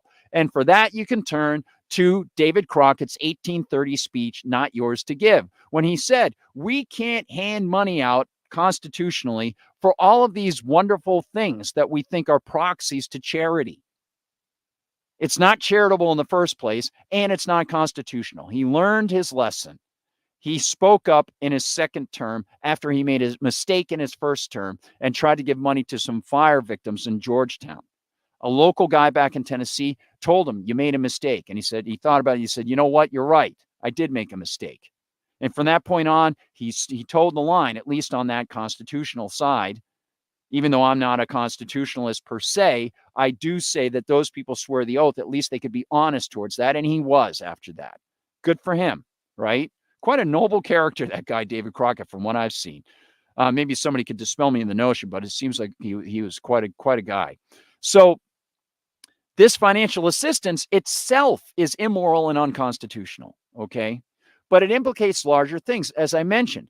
When you have Marsh v. Alabama in 1946 claiming that anything that is private property is de facto public property, that gets them to the 1964 Civil Rights Act, which says that anything that is open for business is de facto public property because it's open to the people in the public. It's still private property. As Walter Williams said, you should be able to open the doors or close the doors based on any stipulation at any time you want to change your mind. If you breach a contract that you promised somebody that you're going to open your doors for some particular reason, and then you breach that contract, they have grounds to take you to court. It should be a private adjudication system that shows it's good. People will sign up for that and they'll get away from the bad ones, just like the Goddard system was set up in Viking Age Iceland. They could go to competitive adjudication systems, and if they didn't like it, they'd go to another one. The good ones rose, the bad ones fell, because it was a competitive justice system. It's very clear that that seems to work a lot better than forcing my neighbor to pay for a justice system, right? I don't want to do that. I don't have the right to do that. And they didn't do that in Viking Age Iceland or in Ireland, right? Ancient Ireland. So the idea that 1946, the Marsh v. Alabama decision put forward is sort of implicated in this. Because, again, we get to the point where we say they define anything as public if it's open to the public. Now, if we specifically and closely look at this bill, they're looking at organizations that receive federal financial assistance, okay? But as I mentioned previously, we get to the point of what's called unconstitutional conditions when we think about things like government handing things out and then claiming you must conform to these rules. Under the unconstitutional conditions court rulings, many of them, not all of them, jurists have found that even if the government is giving you something, they cannot tell you that you have to give up a fundamental constitutionally protected right. So, for example, I often bring up the Cabrini Green case just outside of Chicago, and the Cabrini Green place was a housing complex that later the actual tearing down of it came through the acts of Michelle Obama when she was on some group there in the government. But while it was up, it was a housing complex for Section 8 housing, low-wage people getting housing assistance from the government. A child got shot in the parking lot in a botched drug deal. And from that point on, they said, if you're going to live here, you are going to have to conform to our stipulations, and you're going to have to open your doors anytime to no-knock raids for us to search for drugs, because we don't want drug dealing in these places. Well, civil libertarians brought that to court and said, you can't do that. It's an unconstitutional condition to tell somebody that just because they're getting some government benefit, they have to comply with your government commands and the breaches of the Fourth Amendment. You have to have a warrant from a judge if you want to search this place, and it has to specify the person to be searched and what you're looking for. So the Supreme Court found in favor of the plaintiffs. But on the other hand, when it came to Hillsdale College and Grove City College, and I've mentioned these a lot on the show, I brought them up a lot because these are important precedents and they have a bearing right here. Because when you do the think through on this, and I'm going to get to this, you'll see why unconstitutional conditions is so important here. The Supreme Court found in the other way for Hillsdale College and Grove City College. They said, you've got to conform to Title IX. You have to have equal sports teams for men and women. The colleges said that's not economically feasible. We don't attract the same number of people to pay for tickets for those things. It would bankrupt us. And they said, you got to do it anyway because you're taking federal money. So they said, okay, we won't take any federal grants anymore. They said, no, you have students who go to the schools, and therefore you're indirectly getting the federal money. And they found against the colleges for that. Okay? So the colleges changed. They no longer take any students that get federal loans or anything. Okay? Now let's get back to what they're trying to do with HR 6090. As they are moving to try to block opposition to the state of Israel and its agenda of genocide in Gaza, and it's decades long of expansion. It's kidnapping of people, the rape and torture that's already been cited by the ICC in its investigation, which is what is on hand with the ICC issue now. It's not about the recent stuff in Gaza. It's about stuff that happened before October 7th, as we heard Sabby Sabs mention. So this is where we're going with this, because as I mentioned, before we even get back to the HR 6090, which you can see on the screen up there in its glorious weird green, but Red Green, right? The Canadian show Red Green, right? Did everything with duct tape, I think, something like that. But if we do the think through on this, as I mentioned, I always wonder if someone were to challenge the TSA under unconstitutional conditions, what would happen? Because unconstitutional conditions are clearly happening on a second-by-second basis at every TSA checkpoint in every government imposition TSA checkpoint in an airport. And now they have them at train stations sometimes too, right? That's a breach of the Fourth Amendment. They can't do that. Judge has to issue the warrant and specifically name the person and the thing to be sought, right? To put it all together quickly. So I said, if one were to accept the idea that the government could impose unconstitutional conditions, which, as I said, they haven't been consistent. They weren't consistent with Hillsdale and Grove City. That's for darn sure. If they are to apply that logic, they could apply it to all of us at any time for any reason whatsoever, because they are trillions of dollars in debt, and they can claim at any time that they're providing us with some service, defense service, right? Food protection service, drug protection service, whatever it might be. As I mentioned with the Boeing story, one wonders if they were working with people at Pfizer to hide their documents. You know, I said, I didn't know Boeing had the same logo as Pfizer, but maybe it'll morph into it. Maybe Pfizer will start an airline. So what we see is in this story is the potential that they would take the Hillsdale College, Grove City College move, and they would apply it not just to any educational organization that is receiving federal money, but any contractors with them, any students who go there and receive federal financial assistance, or anything like that. So this is expansive. Let me go back to this. And in fact, they could even apply it to all of us and say they're giving all of us some sort of financial assistance. Title VI of the Civil Rights Act of 1964 prohibits discrimination on the basis of race, color, and national origin in programs and activities receiving federal financial assistance. Now, don't forget, there's a different section of the 64 Civil Rights Act that prohibits discrimination inside private businesses.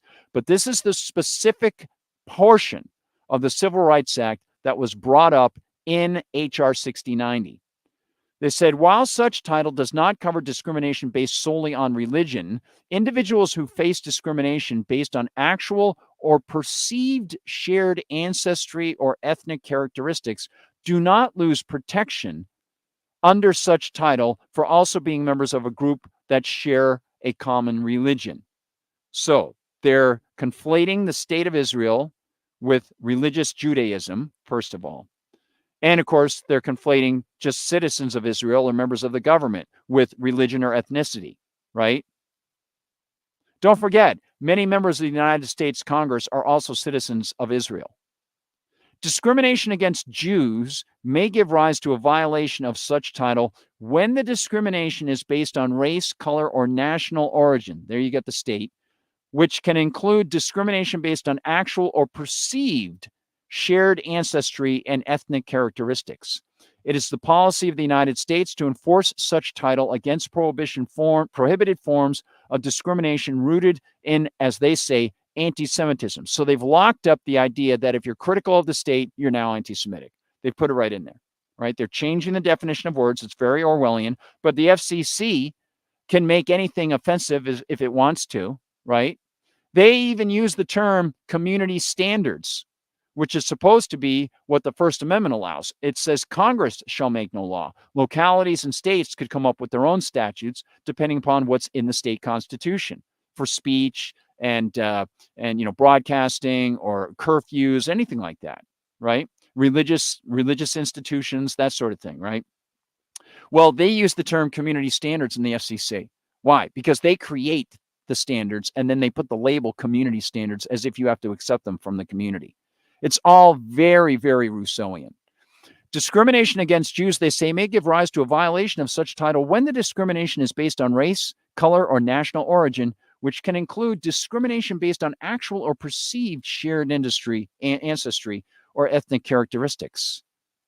It is the policy of the United States to enforce such title against prohibited forms of discrimination rooted in anti-Semitism as vigorously as against all other forms of discrimination prohibited by such title. And as noted in the U.S. National Strategy to Counter Anti-Semitism, issued by the White House May 25th, 2023, it is critical to, and they have a number of things, increase awareness and understanding, improve safety, reverse the normalization of anti-Semitism, expand communication. So Congress finds the following, and they define this. For the purpose of this act, the term definition of anti-Semitism means the definition of anti-Semitism adopted, as we mentioned, by the IHRA, the International Holocaust Remembrance Association, of which the United States is a member. And of course, they can change it at any time. It includes the contemporary examples of anti-Semitism identified in the IHRA definition. So they say that nothing in this act shall be construed, one, to expand the authority of the Secretary of Education, two, to alter the standards pursuant to which the Department of Education makes a determination. So this is the first time they're really bringing up the word Department of Education. They talked about federal financial assistance, and because they're talking about our Title VI, that means they're going to the Department of Education. So anything that is tied to any educational institution that receives federal money, whether it be a university or states, and this is why last night I brought up the highway funds, the education funds, all that stuff that the federal government has gotten the states to get onto that teat. The states will have to enforce this inside their schools, inside the public schools, any of the companies that are contracting with those public schools, charter schools, all of them, teachers themselves, all of them. They will all have to conform, and no one can even cite what's going on with the ICC accusation of genocide.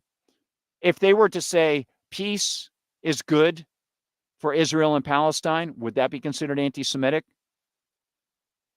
It could be. And so for a final example on this chunk, I wanted to bring up again, when I was at a charter school, just to show you how in-depth this gets and why so many people will be affected. So many businesses, attached businesses, all these things, the whole superstructure that supports the universities or public school systems anywhere around, right? Even in town meetings when they're voting on these things. If you bring it up at a town meeting and it has a bearing on the school budget, I bet you anything that they would probably say that that has some bearing on it. So it's not directly going to go after the businesses by claiming businesses are public institutions like the 46 Marsh v. Alabama decision has done. But I think they're going that way. So I should pull back a little bit from what I said about that last night. But I think indirectly, you can see the problems. And I think just the idea of the government making this statement is bad enough, and it should get people to question the concept of the government giving the money out in the first place. A, it's immoral, and B, if you want to get to the consequentialist problem, it opens it up to this sort of stuff.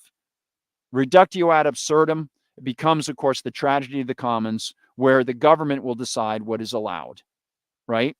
And that's the problem that you have, because on these campuses, they've opened it up to the tragedy of the commons. The government will be the one that decides what's allowed, because they can't have free speech, just like they did it on the roads. You can't have people walking on the roads if people are trying to drive on the roads, right? And yet people have the right to free speech. It doesn't work. It's a canard. It's a total goose that they're selling you. And it's not one that lays the golden egg. So just a quick anecdote. When I taught at this charter school, at the charter school, they had a meeting. And we all had to attend. All the teachers had to attend. And it was the charter school's lawyer. And he was there telling us how we had to conform to Title IX. And we had to be very careful of what we said. What we said. Why? Because, of course, Title IX, equal for men and women, right? Now they're going to add gender to that, gender identity to that. And he said, if the feds find out that a school that is funded by the state is running afoul of what they describe as the Title IX parameters, in this case, it's Title VI, then in that case, you're going to have to wonder whether or not you're going to get your federal highway or whether you get your federal education funds. And he actually mentioned highway funds too. So I raised my hand and I said, well, the place was called the Founders Academy. And I said, well, since this is the Founders Academy, isn't anybody going to stand up against the fact that the feds aren't supposed to be giving anybody that money in the first place? And he said, well, that ship has kind of sailed. I'm glad you brought it up. Yes, you're right. That ship has kind of sailed. Nobody else in the room. They were like shocked that I said it. Like, what is this? Is this the Emperor's New Clothes? Give me a break. Come on. Amazing, right? It's just amazing. So there it is. I wanted to make sure that I gave you that coverage, and I hope I did a good job on that. Had to make sure I went through that. Harry Hart says, wait. Let me see. He says, I'm financing the government with my taxes. Can we do this in reverse? Wouldn't it be cool if you could dictate to the government? Yeah. Tell them, I'm sorry. You can't say that word. You're getting my money. Good idea, Harry. And Nancy, thanks for listening from the beginning, but making dinner, so not commenting. So you'll hear this later on. I appreciate that, Nancy. Appreciate that very, very much. Hey, Lord Ralph Fuentes. Howdy. Good to see you. Freakin says it's the goose that lays the golden turd. Hal 9000 Watson says, hey, good to see you, man. Guano poop? Iguana guanos. Hey, Iggy and the Iguanas. That was the first name of the Stooges. That was his first band. Let's get back to some good music and get into our first big chunk story, everybody. The team is ready to roll. Let's get the music. We're going to go with Warfare.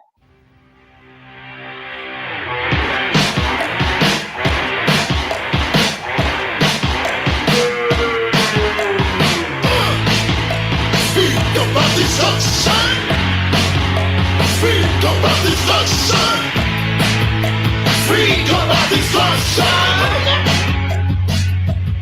This is a world of sunshine. Your life ain't nothing. A human race is becoming. The sounds of world destruction from Time Zone. You got it. The people who live there. Not just dumb and speak the government of the You got it. You got it, my friends. All right, let's get right to it. Boy, it is so good to have you there. And I think tomorrow night, I'm going to do a giveaway. I'll either do the giveaway or open the lines. You got to open the lines last week. And Chris, if you're watching, love to have you come in. All right, everybody. Time Zone, check it out if you like that song. It's a great, it's just a one-off thing. But the first thing I want to do is I want to preface this with this information. As you are probably aware, Joe Biden, if you saw the preview for the show, Joe Biden was speaking about Holocaust remembrance. Yeah, President Joe Biden on Holocaust remembrance, everybody. And let's get to it. We have 3 cuts. Here we go. Jewish community, I want you to know, I see your fear, your hurt, and your pain. Let me reassure you, as your president, you're not alone. You belong. You always have and you always will. And my commitment to the safety of the Jewish people, the security of Israel, and its right to exist as an independent Jewish state is ironclad, even when we disagree. Okay, so that's our first cut, and of course we can disassemble that rather rapidly. No state has any rights. Human beings have rights. The state of Israel is getting funded by Joe Biden. And yes, amazingly, you might have seen that Joe Biden, some people are really stunned. They don't quite understand how this works. Joe Biden has decided to pause ammunition shipments to Israel just for a little bit, despite the fact that, of course, they're supposed to be getting another almost $16 billion worth, plus the $4 billion that came from the omnibus budget that was passed last month. Biden administration pauses 1 ammunition shipment to Israel. Reason unclear. One ammunition shipment. Remember when they were going to make sure that they put sanctions up against one unit of the IDF? And then, of course, they said it, but they didn't do it. This is utterly meaningless. As this man remembers the Holocaust, let's keep in mind that what is going on in Gaza is the largest extermination and movement of people from their homes since Cambodia, except, of course, for the ongoing troubles in China. So we'll continue with Joey. The next cut.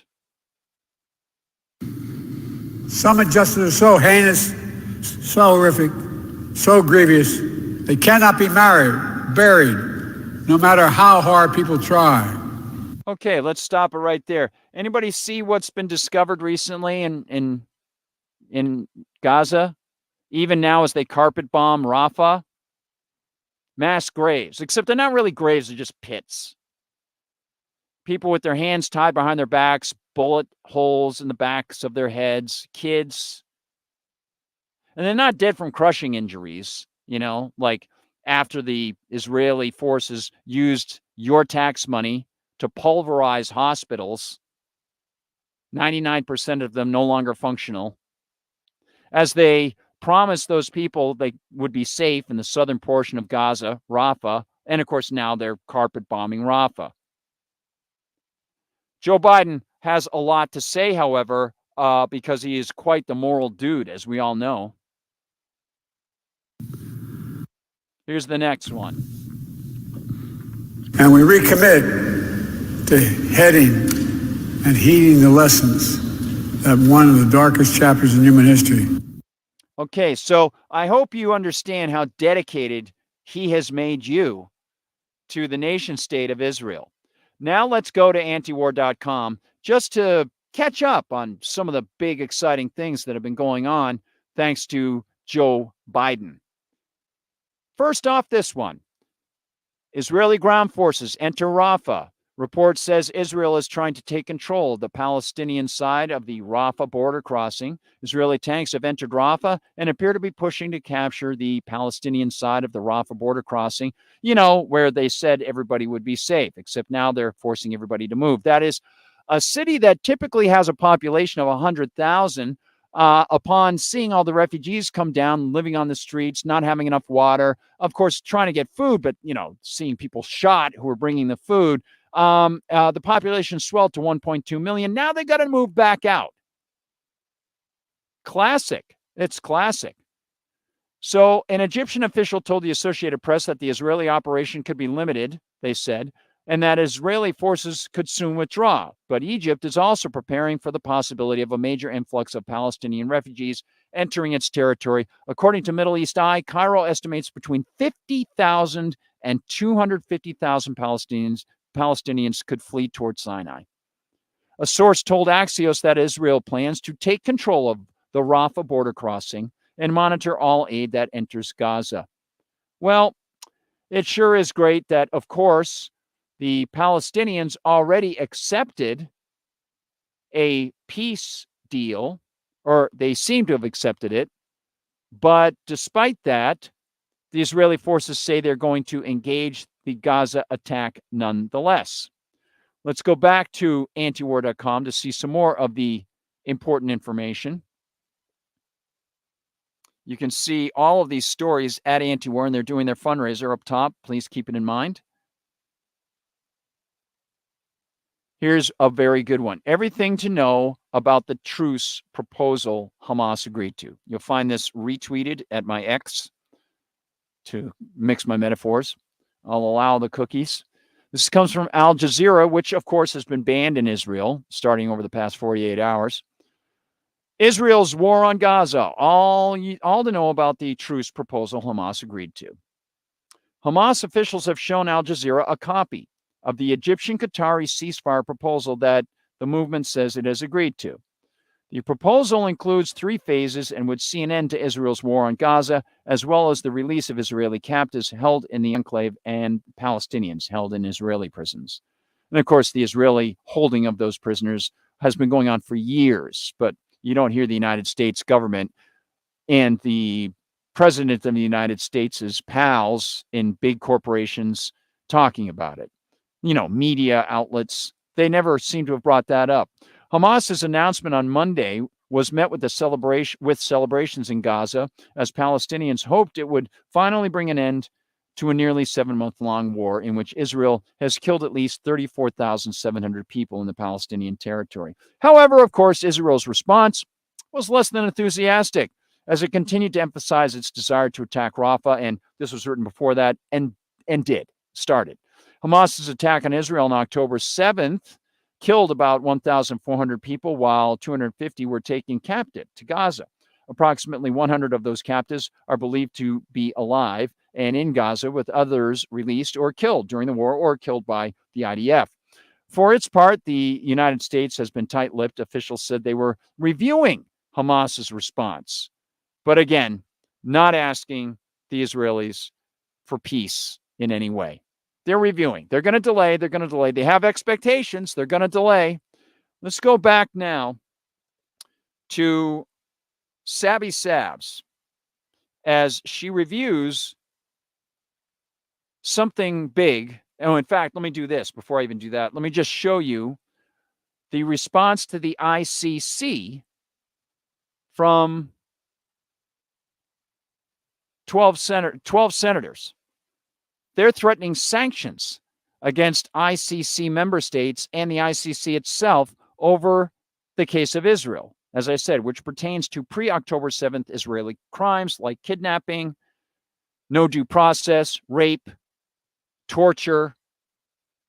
Here are these senators: Tom Cotton, Marsha Blackburn, Todd Budd, Ted Cruz, Pete Ricketts, Rick Scott, Mitch, I'm shipping with my wife back to Boston, or maybe not, McConnell, Katie Boyd Britt, Kevin Kramer, Bill Haggerty, Marco Rubio, and Tim Scott. So you got Rick Scott and Tim Scott, the two Scotts. And they say, we write regarding the reports of the International Criminal Court that the International Criminal Court may be considering issuing international arrest warrants against Prime Minister Benjamin Netanyahu and other Israeli officials. Get this, folks. Listen to the gall of these people. Such actions are illegitimate and lack legal basis, and if carried out, will result in severe sanctions against you and your institution. Well, someone might want to remind these senators that the United States government is not a signatory to the ICC, and neither is Israel. Despite the fact that, as we played on Friday, and as many people now know, Benjamin Netanyahu claimed that the ICC was this vaunted, wonderful thing that was started after World War II, specifically to stop, well, he sort of rephrased it, not to stop genocide, maybe learning from World War II, but to stop, in his view, maybe criticism of anything Israel ever does. That seems to be his argument. And he just can't believe that, killing tens of thousands of innocent people, starving them for years, imprisoning people for years, encroaching on their property over decades, controlling their water and their energy, that sort of thing. But maybe, possibly, people might look at that as problematic. And evidently, neither can these senators, all of whom receive money from, yeah, you got it, massive pro-Israel state lobbyists. They write, the ICC is attempting to punish Israel for taking legitimate actions of self-defense. Okay. Which is the occupying nation again? You see, it didn't start on October 7th. Against their Iranian-backed aggressors. There you go. You got to tie Iran in there. Always got to keep that going. That's been going on even longer than the Russian meddling or China threat canard. In fact, In your own words, you witnessed scenes of calculated cruelty conducted by Hamas in Israel following the October 7th attacks. Those arrest warrants would align the ICC, or these arrest warrants would align the ICC with the largest state sponsor of terrorism and its proxy. Oh, would that be the United States? Because the United States is the largest state sponsor of terrorism in the history of the planet Earth. But we'll continue. To be clear, there is no moral equivalence between Hamas's terrorism and Israel's justified response. Okay.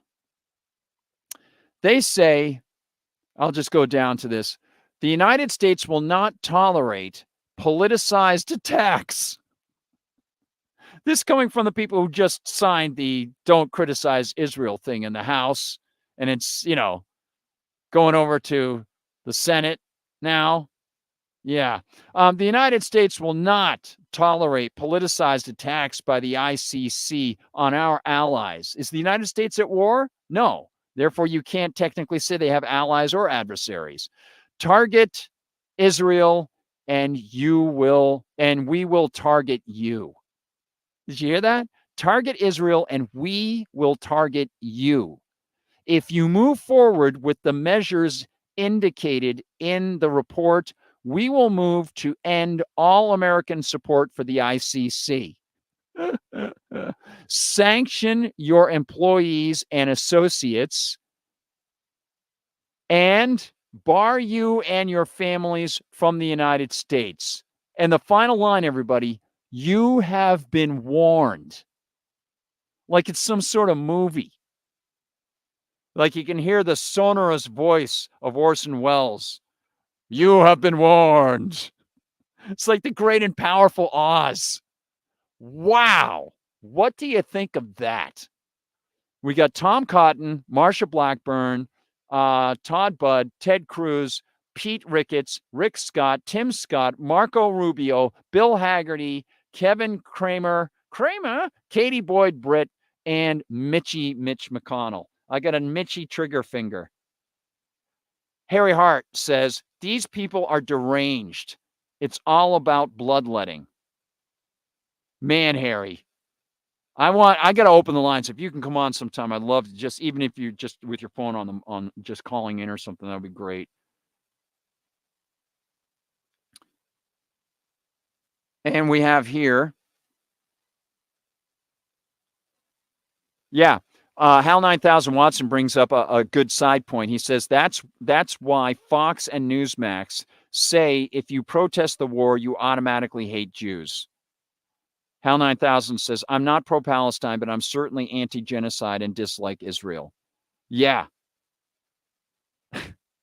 This is, and to think, they haven't even signed on to the ICC. The U.S. government has dismissed the ICC, and now they're saying, you ICC, you better watch your step. You better watch your microaggressions, bro. Now, let me just give this to you here. Only 7 members of the House do not take money from Israeli lobbyists. And this from Redacted. Here's just in the past week what the U.S. government has done. U.S. lawmakers doing the bidding of Israel. 1, threatening the International Criminal Court over threats to Israeli leaders. 2, passing anti-Semitism acts. 3, blocking UN peace resolutions. Yes, repeatedly over months. 4, killing peaceful resistance movements like the BDS movement. Absolutely. Now, one other thing I did want to bring up was, remember last night I mentioned that that bill, I thought it was sponsored by Schumer, about the divestment or boycotting and how universities might be caught in a quandary. I mentioned that a couple times. Well, what I didn't know, but what Natalie Morris brought up was that the BDS bill came out in 2019, and she brought up a great point. It was not passed in the House yet. It's laying fallow. The prime sponsor of it also, I went and did some looking on it, was not Schumer, as you can see on the screen if you're watching. It was Marco Rubio, because of course they have such a massive, massive Jewish population in Florida who've come down from New York. So let me make that, I think that's big enough there. So yeah, it's called Combating BDS Act of 2019. Amazing. Amazing. So again, more comments. Anybody wants to comment, please feel free. You are welcome on a beautiful night here as we fight for freedom. And hopefully the spirits of your ancestors are all gathered around and they're giving you high props for some of the great things you've done. Now, I want to go back to Sabby Sabs and offer what she had to say. Sabrina Salvati. This is what I was going to play last night, and I forgot to play this. I think it's very good. This goes a little bit more. It covers a little bit of what we played and a little bit more. There's more. Check this out. Biden and Johnson opposed the ICC investigation of Israel. We're not even going to dive too far into this because some of this we've already said, but this part here is important. The Biden administration does not support the ICC's investigation into Israel's action in Gaza. White House Press Secretary Karine Jean-Pierre said on Monday, after reports surfaced over the weekend that Israel is concerned the ICC is preparing to issue arrest warrants against Israeli officials. Now, again, this investigation started in 2021, not after October 7th. And what is really damning about this, if this arrest warrant goes forward, is that it actually confirms what a lot of us have been saying all along, which is that this did not start on October 7th. And it shows that Israel has been committing war crimes all this time. Remember, they're going all the way back to 2014. Good job for her. Boy, I really like her channel on YouTube. Good for her. And yeah. And Sabby, if you're out there, I would love to talk to you sometime. And I also want to bring up, let me see. Yeah, do I want to go to that right now? Yeah, I want to do a little more of Sabrina Salvati later, maybe tomorrow. I want to bring this one up from the Libertarian Institute. And we're going to go over to Ukraine for just a minute because the statements of the French president regarding Ukraine are really, really unbelievable. They're stunning. But I want to ask anybody out there and just put the word out. If anybody can, and again, this is not to minimize what Hamas did to innocent people, okay? And what I think either was a massive screw up on the part of the IDF or an intentional pull down of their defenses. I don't know. Who knows, right? But I think it was Charlie Robinson, I think, retweeted a video where somebody presents a lot of evidence on all the multiple screw ups of the IDF that just make you think to yourself, how would all these things happen at the same time to make these people so vulnerable for so long, right? I don't know. But evidently the United States government didn't mind the fact that all the weapons that they were giving to Israel for defense didn't defend those people. Evidently that was not a problem. They didn't say, hey, what's going on here? Even though they're not constitutionally sanctioned to be giving that stuff out in the first place. But I have heard people say things about these babies being put in the ovens and the rapes and so on and so forth, and the things that were done, body parts being cut off of women and things like that. Now, a lot of that has been utterly debunked, as we know. And Max Blumenthal and the Gray Zone shed light on, for example, one of the most egregious ones that the New York Times put forward, and they really didn't retract anything. They just pulled the story, was something about a young woman at the dance festival, the music festival, being gang raped. And her sister says that's not possible because literally I was on the phone with her right before she got blasted to pieces. So not happening, right? So it was one of the big stories. This woman, they had the family, a photograph. The family's upset now. They say they've been used. The memory of their daughter's been used, just like the memory of the Holocaust is being used, right, as cover for genocide. It's unbelievable. right? And why they have to then make it like Hillary Clinton has this thing of down at Columbia about how, you know, Hamas is making women, targeting women, and it's turning war into a women's issue because women are being targeted and so on and so forth. A lot of what she's saying is based on absolutely fabricated stuff. I'm asking you, have any of you, and put your comments in the chat, have any of you seen any of that video footage that Joe Biden said he saw, even though a lot of the footage was then refuted and there was no way, just like the bridge thing where he said he had gotten reports on it from the government, even though they only arrived like 2 days later? Not the bridge collapse, the ship going into the bridge, right, in Maryland. So have any of you seen any of that footage? And I know it's dark stuff and many people don't want to watch it, right? But I've heard from someone who said, oh yeah, I saw it. And then I said, oh, really? He goes, oh, I saw it. I said, wow, you know, I'd like to see this and, you know, confirm this for myself, some of these claims. He goes, oh, you don't want to see it. I was like, oh, he goes, it's been scrubbed. So, you know, it's like, has it been scrubbed? I'd like to find out. I'd like to get as much information as possible. Have any of you seen this footage? If you have, do you think it's authentic? And can you find me a link to any site that has this footage? Okay, of these beyond the murder atrocities that they keep claiming happened, and yet they can't provide any evidence of these things. There is evidence of Israeli atrocities, as we see prior to this, and for decades they've been expanding into Gaza, holding people without due process, basically kidnapping people. And if the Hamas people were to do that to the Israelis over and over again for that period of time, I don't know, maybe the United States would be sending them weapons too. They've been giving them money. Let me check to see what you think, anybody. Just put like a yes or no in there, you know? I just don't know. I haven't seen any of this stuff.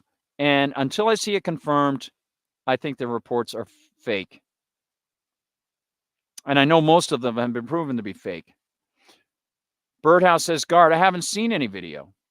I have not, says Lord Raul Fuentes over at Rumble. Birdhouse and Lord Raul are at Rumble. Hal 9000 says, I haven't seen it. I think you could approach 10,000 people over the course of a week and ask them, have you seen any of this footage? Every one of them would say no. I think you could ask 50,000 people, have you seen any of this footage? And every single one of them would say no. And if they say yes, and you ask them, can you bring me to that footage? I don't think they'd be able to do it.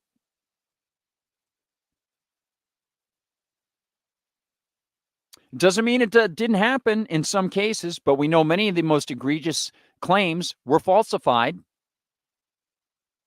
And yet we know factually what has been going on with Israelis' expansion and occupation of Gaza. It's called the occupied territories, for God's sake.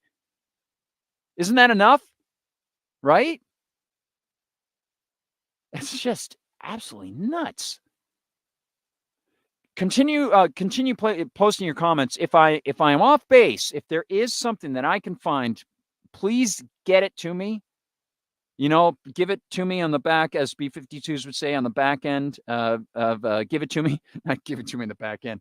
Give it to me in the back end. Give it to me. Give it to me. What was that? Whammy. Throw me that whammy. On the back end of X at Guard Goldsmith. All right. If you're just listening in audio or anything like that after the fact. And, you know, this video could circulate around for a while. So spread the word. If you know anybody, ask them, can you find this video footage? You know, this shouldn't be something that you have to just seek out from the dark web, because they're basing a lot of policy claims on this, right? It should be evidentiary, but they're not providing any evidence. It's amazing. And you know, it just, and it goes on and on and on. As the psychedelic first said, it goes on and then it goes around again. Let me check over on YouTube. Okay. Oh, sorry. I've been missing Sevens Heavenly. I got to go back into this one. Sorry, that's from yesterday. Sorry, I'm checking out the wrong chat. Let me just double check here. Sorry if I missed anybody over at the chat. And please feel free to populate it and circulate at YouTube. I got a nice email from Liberty Doll, by the way. And Nikki, if you're watching, I'll write back to you as soon as possible. I've been super, super sick, so I'm just taking it slow at a time here, and one thing at a time, one day at a time, right? Freegan says they have been caught lying every time, so their statements do not deserve consideration anymore. Risha M. at Rumble. Yeah, great point, Risha M. And look, let's look at it this way. Last night, I don't know if you saw this, and I think it might have been Aaron Mate retweeted, re-X something.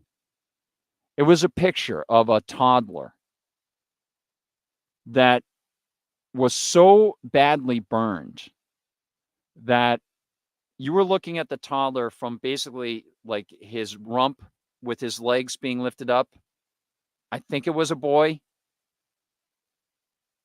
The skin, I'm going to be a little, I'll try to be careful as I describe it. This boy was so badly burned and so badly hurt that his skin looked like a shag carpet of burn and ash and blisters and just ripped apart flesh. It was unbelievable. So if we're seeing those images, then why aren't we seeing the images from Israel? From those terrible, terrible things about the babies. We're seeing stuff with kids with their heads blown off, coming out of TikTok, coming out of Instagram, coming on X, and people are putting these things together. Videos from very good organizations.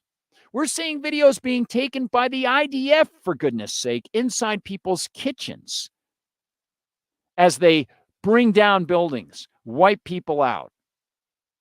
They're indicting themselves.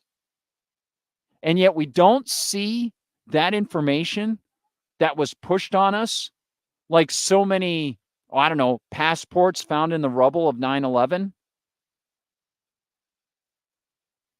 I don't know. Just incredible. Hal Watson says they are showing weakness too by censoring our opinions on Israel. Oh, round of applause, Hal. Absolutely. Big time. So true. Yep. And Risha M says exactly, Freegan, when Freegan says they've been caught so many times. You guys are powerhouses. And over at Rockfin, go down here real quick. Harry Hart says, you mean, saw some footage on the bridge collapse. Well, you mean, obviously, I think we all know that what was going on was the war crimes were being committed on the bridge, and that's why they brought the bridge down, right? That must have been it. There you go. I think we got it all tied up, It's like Marty Chang. And you're done. Got it figured out. Just unbelievable. I want to add this to the mix, everybody. I wasn't sure whether I was going to save this for tomorrow or not, but it's a good piece by Jacob Hornberger. I think you might find it good. I'll just throw it out there just a little bit and maybe go into a little bit more over the next couple of days. Jacob says, why not abolish all foreign aid? Americans who object, and this is the simple fact of it. Again, you go to all these terrible, terrible results, all these conflicts with all these people, the United States funding the expansion of Israel, right? Helping create the state of Israel, taking over those lands, right? 1947. And then feeding that thing for all those decades, claiming that they were their bulwark against international communism, as Israel shows itself to be a socialistic state, aggressively taking over people's lands. Here's what Jacob Hornberger says, because it's not just the results, it's the principle of taking your money in the first place. Americans who object to the Israeli government's military campaign in Gaza rightly object to the massive amounts of money and armaments that the U.S. government has provided and continues to provide. The Israeli government will continue to wage its campaign. Why should American taxpayers who oppose the Israeli government's actions be forced to fund a military campaign to which they object? But doesn't that principle apply to all foreign aid? The question that every American should be asking, especially in the context of the foreign aid to Israel, is why should American taxpayers be asked, especially in the context of the foreign aid to Israel? Why should American taxpayers be forced, my eyes straight down for a second, to fund any foreign regime whatsoever? Right? So yeah, they're not asked, they're forced. The common rationale for foreign aid to Israel the common rationale for foreign aid to Israel is that such assistance shows that Americans are kind and benevolent. But that is a patently ridiculous notion when one breaks down the foreign aid process. We begin with the income tax and the IRS. Under America's income tax, the federal government forcibly seizes a portion of people's earnings. If someone refuses to pay his income taxes, he is confronted by the IRS, one of the most tyrannical and fearsome agencies in the United States history, one that wields virtually omnipotent powers to collect income taxes. After all, if the IRS decrees that someone hasn't paid his taxes, the IRS does not have to sue in court for the money. It has been given the omnipotent totalitarian power to simply seize the money through garnishments, liens, attachments, and other non-judicial means. Moreover, if someone knowingly refuses to pay his taxes, he is arrested, prosecuted, incarcerated, and forced to die in prison for his political sin. And I'm glad he brings this man up. He was a good man. That's certainly what they did to Irwin Schiff and what they are willing to do to anyone else who refuses to pay his taxes. After the IRS forcibly collects the tax money, other federal officials then distribute that tax money to the Israeli government, which turns around and uses it to buy weaponry from U.S. arms manufacturers. Where is the care and compassion in that type of system? It's nowhere to be found. The IRS is not demonstrating care and compassion when it seizes people's money. The taxpayers are not demonstrating care and compassion when they pay their taxes. The federal officials who send the money to Israel are not demonstrating care and compassion. The manufacturers of weaponry that receive purchases from the Israeli government using U.S. taxpayer money are also not demonstrating care and compassion. This is, in fact, an evil system, one founded on force and one that is devoid of any care and compassion on the part of anyone. The same holds true, of course, for all foreign aid. Why should U.S. taxpayers be forced to fund any foreign governments, especially when much of the money lands in the secret bank accounts of foreign officials? The big reason for foreign aid is so that U.S. officials can control foreign officials. By placing them on the foreign aid dole, U.S. officials know that foreign officials will do their bidding when called upon to do so. And of course, some of those foreign officials also know that they can grease the gears with American politicians to make sure that the money continues to flow to them. Nice little circle, isn't it? Fearful of losing the continuous flow of foreign aid that is lining their pockets and helping them to maintain control of their countries, foreign officials are more than eager to continue doing the bidding of U.S. officials. It would be difficult to find a more sordid, crooked, and corrupt system than foreign aid. What amazes me is that so many Americans, especially ones who are struggling financially, continue to support it. Well, they're supporting making somebody else pay as well, right? That's the point. Here is the alternative. Abolish all foreign aid to every regime, including the Israeli government. Moreover, abolish the taxes that fund foreign aid. Then leave Americans free to donate their money to Israel or anyone else in the world. So I'll just pause it right there. Again, go back to you folks in the conspiracy. Thank you very much for being here. Feeding the vermin, says Harry Hart. Nicely stated. Over at Rumble. It says, Freegan, wow, that is a very key point. It says, we are all Amalek. The end game is the annihilation of white Europeans. Well, I think that first part would definitely redound to a lot of people. Freegan says, I totally doubt Hamas has ever been a player in this whole situation. Everything Israel says is lies. Well, we know that Hamas was, again, we sort of brought this up the other day. Hamas has been supported by both the U.S. government and the Israeli government. And we know that Netanyahu openly stated that they wanted Hamas in charge so that they would be non-negotiating and oppositional. Birdhouse says, troubling belief if indeed the Talmud is claimed to promote this. Hal 9000 Watson, they also aren't showing any of the young Jewish students in New York, LA, and elsewhere that are anti-war with Gaza. Yes, I'm so glad you brought that up, Hal. That's a really, really key point. I don't know who brought that up. Was it, I think Russell Brand might have talked about that today. Yeah, they're not. And I think the folks at Redacted also brought that up. And also some of the people chatting with Judge Napolitano. And indeed, I want to turn, before we go any further in this, I want to turn to Ukraine just real quick. And again, over to Anti-War. They've got some good coverage. And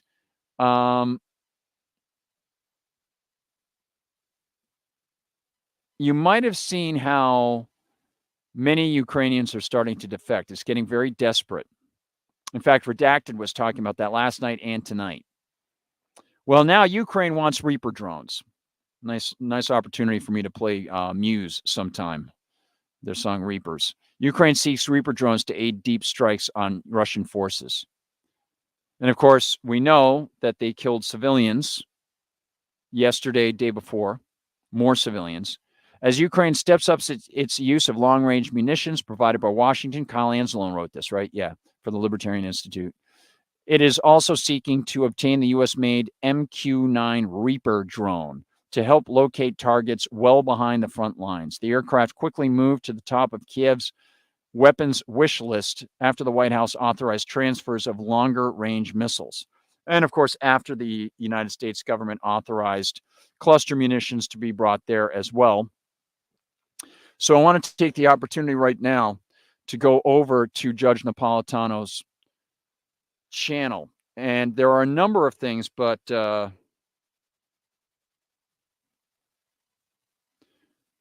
want to show you one of his most recent ones. Now, he's on his way to Italy, but he had a very, very good conversation. Actually, he's had a number of really good conversations. They're always just amazing. I want to find the right one here. And there's so many. I haven't even caught up with all of them. But let me show you real quick.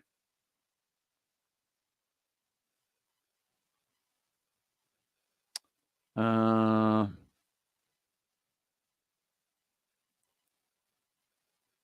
me see. I'm going to go over to his live page. I think I got it. Let's see if I got it. Yeah. This is the one with Larry Johnson. And I want to show you part of this because it's an excellent conversation. And Larry Johnson is very, very concerned, as is Scott Ritter. If you see, let me show you the page right now before I do anything more. This is the latest one with Scott Ritter, streamed yesterday. He's very worried that the French are possibly going to mix themselves up in this. And he says, you do not take lightly the warnings of Vladimir Putin saying that they're going to begin exercises for their military on tactical nuclear weapons. And you really got to see it. Scott Ritter is very, very worried. And now I want to go to Larry Johnson, former CIA. Here we go. Be a little commercial and so on and so forth, starting things off. And then we're going to go right over here. Okay, here we go.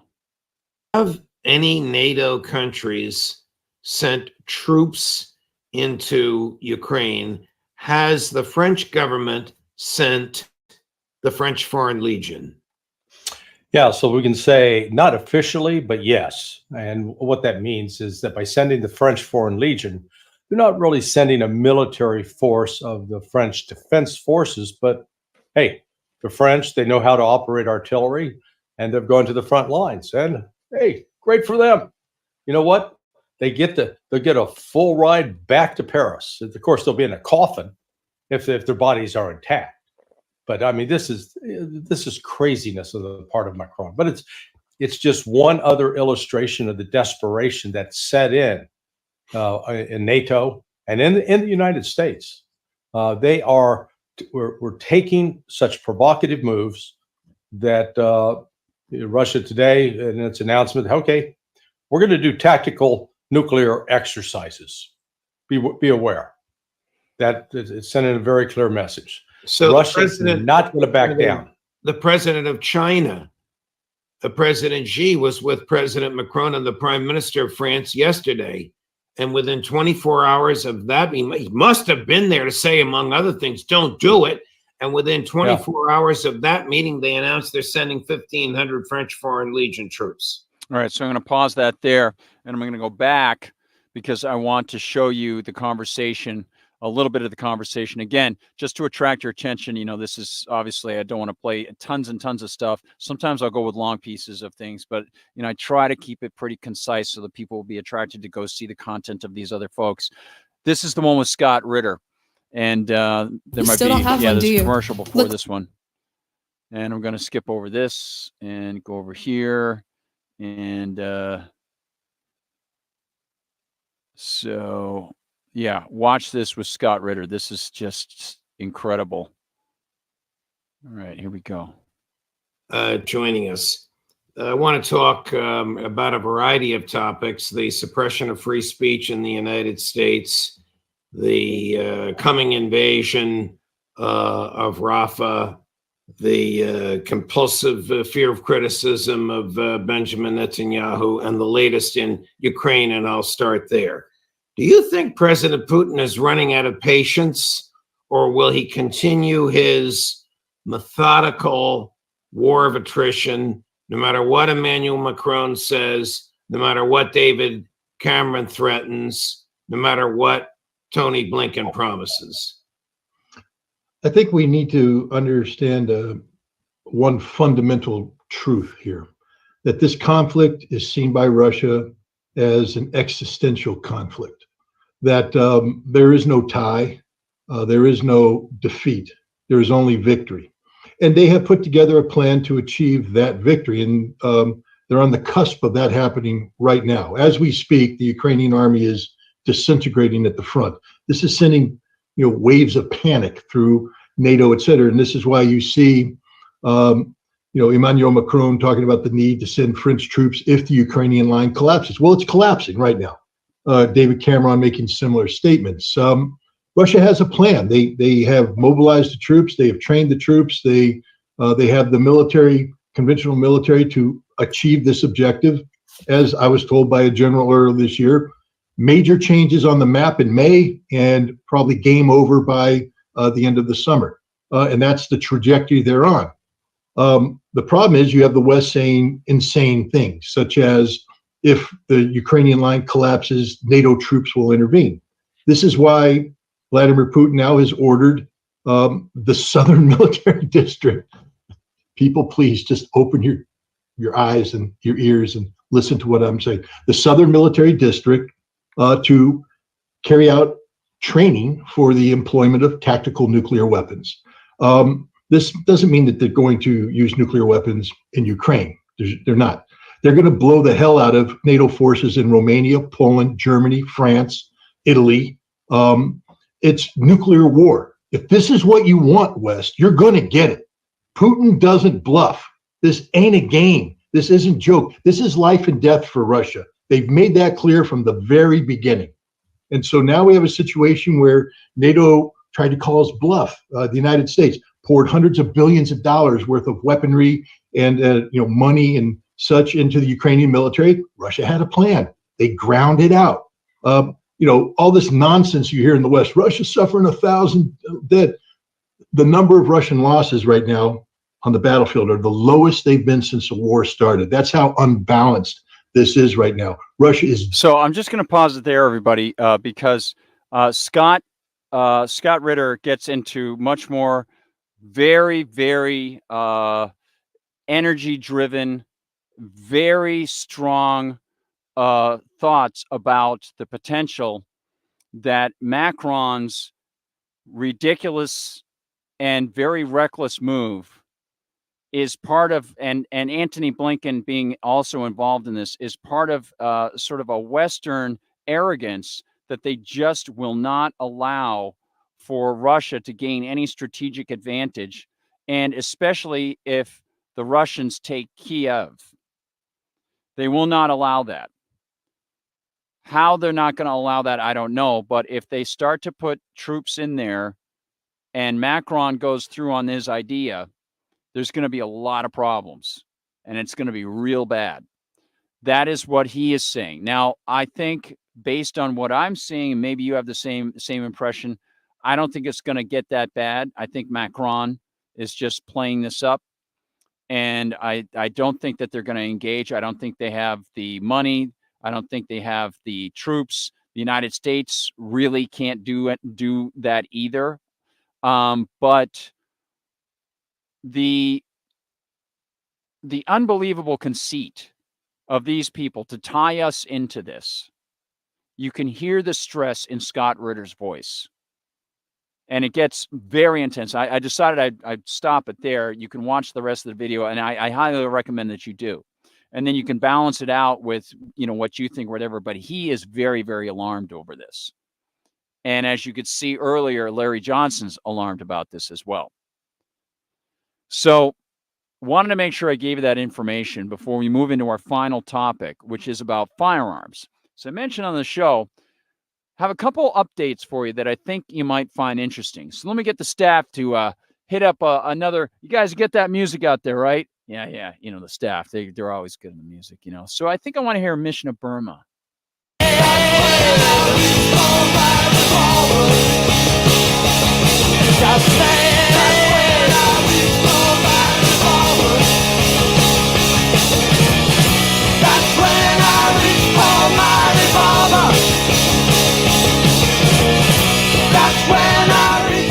Yeah, all right. Boston's best, sort of like Boston Beans, Boston's best. And so I wanted to give you this update because, as you know, we have had great conversations with Toby Leary of Cape Gun Works at Hyannis, Massachusetts. And of course, he is the host of Rapid Fire Radio. He was just on with Grace Curley today at 2 p.m. for 2A Tuesday on the Grace Curley Show. And that was awesome. So check out him at Cape Gun Works on X, he and his business partner at Cape Gun Works, and check them out. You can check out Rapid Fire Radio under Cape Gun Works on YouTube. He was just streaming yesterday, and Harps and I both are often in the chat over there when he's doing his show live. I think it's Sundays and Wednesdays. So I wanted to give you this one, though, because this follows up one of the bills that he was fighting against. Against which he was fighting. Bill to ban purchase, sale, and transfer of so-called assault weapons in Colorado will be shelved. So-called assault weapons. Isn't that wonderful? So here we go. Senator Julie Gonzalez, a Denver Democrat and one of the main sponsors of House Bill 1292, announced Monday that she would ask for the measure to be killed. Aww. Colorado bill, I know it's almost weird. It's almost like, they're throwing as much up as they possibly can. And this time, this one just didn't stick on the wall very long. A Colorado bill, it got blocked. A Colorado bill that would have banned the purchase, sale, and transfer of a broad swath of semi-automatic firearms. There's no such thing. Defined in the measure as assault weapons, that's up to them. They define it however they want to make it sound scary, will be shelved at the request of one of its main sponsors. Representative Julie Gonzalez, a thief and Democrat. Oh, I'm sorry. No, I'm sorry. I misread that. Sorry.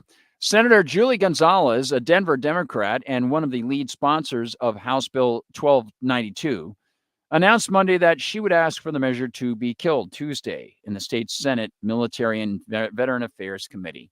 After thoughtful conversation with my Senate colleagues, she said so softly and delicately and with such refinement, I decided that more conversation need to take place outside of the pressure cooker of the Capitol during the last weeks of the legislative session. So in other words, she's going to try to bring it up again when there's less pressure. So there you go. Isn't that nice? Your rights, always on the chopping block. Now, there's more news out of Texas for gun rights supporters, and this is my latest one on MRC TV. Let me see if this one's been published yet. It's a fairly long piece, so I don't expect that the editor could have gotten to it right away. No, not yet. So it should come out tomorrow. So I'll show you this one. It's a super secret preview. Here we go.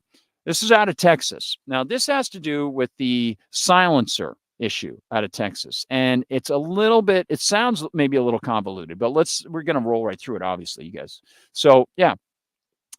I said, in a case challenging facets of both the 1968 Gun Control Act and the nefarious 1934 National Firearms Act that was its godfather, Texas Attorney General Ken Paxton and his team May 1st presented before a panel of the Fifth Circuit Federal Court their arguments against federal mandates to make residents get ATF permission to make and pay taxes on homemade silencers. At first blush, this looks like a positive sign, but rights supporters critiquing the Paxton argument might want to hold their full applause. At the center of the battle are 3 Texas residents who want to make their own suppressors for personal use without having to register them with the feds and without having to pay a federally mandated $200 tax.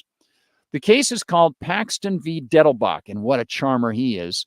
And as Bob Edelman reports for the New American, quote, the question before the panel at the Fifth Circuit is whether a Texan, 3 of whom are named as plaintiffs in the suit, must first apply for permission from the ATF to build in his own garage, using his own materials, a suppressor, which he intends only for his own personal use. Must he not only make an application, but pay the $200 fee required under the NFA? Of course, I wrote, those Texas residents and the state are confronted by a host of federal so-called regulatory agencies and politically appointed judges, which are barriers to what should be a clear answer in favor of natural rights in the Second Amendment. Because Texas legislators could see a potential conflict between the gun rights of residents interested in engaging in this home-based craft and the ATF mandates, they passed a statute explicitly backing the right. In 2021, I wrote, Texas adopted a law, this is a quote from the piece, from the article from which I'm quoting this one from New American. In 2021, Texas adopted a law declaring that a firearm suppressor that is manufactured in this state and remains in this state is not subject to federal law or federal regulation, including registration, end quote. And I wrote, and this has kicked off a battle between the Texas government on behalf of the residents and the feds, including bureaucrats at the ATF and federal judges at the district and appellate court levels. Dean Weingarten of AmmoLand has more. Quote, on February 24th, 2022, Ken Paxton, the Texas Attorney General, filed suit against the acting head of the ATF, then Marvin Richardson. The lawsuit was required by Texas law. HB 957 became law in Texas on September 1st, 2021.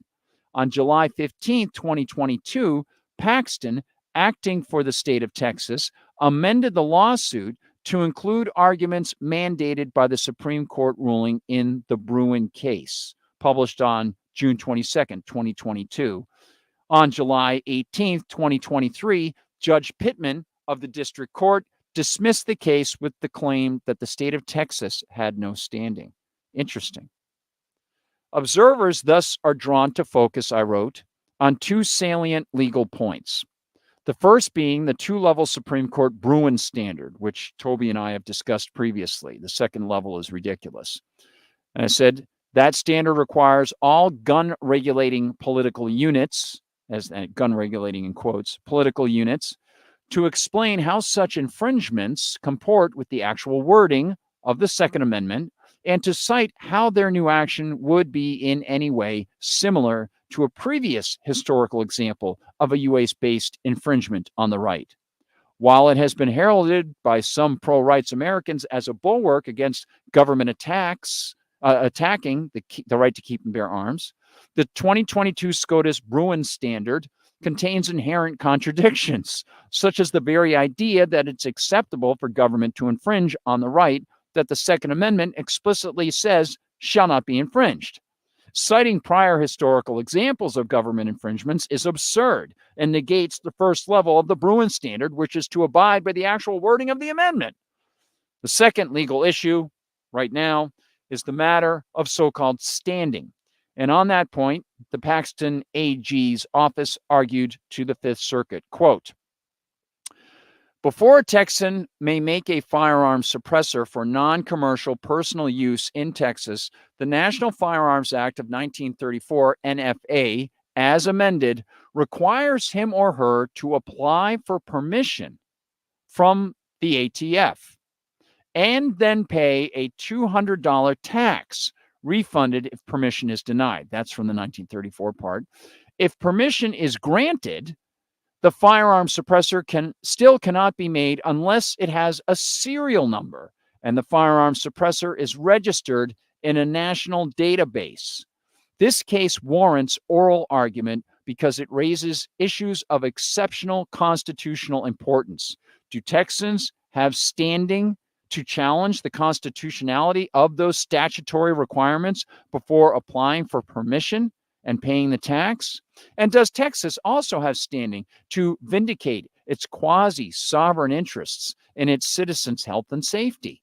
End quote. That, of course, from Paxton's office, right? I said, indeed, the ATF convinced the district court that the plaintiffs did not have standing because they had not been fined or targeted for federal prosecution. Only after ATF actions, argued the feds, could plaintiffs respond. This places peacefully minded Texas residents and all Americans under the constant pressure of the feds and can induce many to avoid engaging in their God-given right to self-defense, even to the point of avoiding the hobby of gunsmithing. Wrote the Paxton team in its October appeal, quote, I hope you're liking this.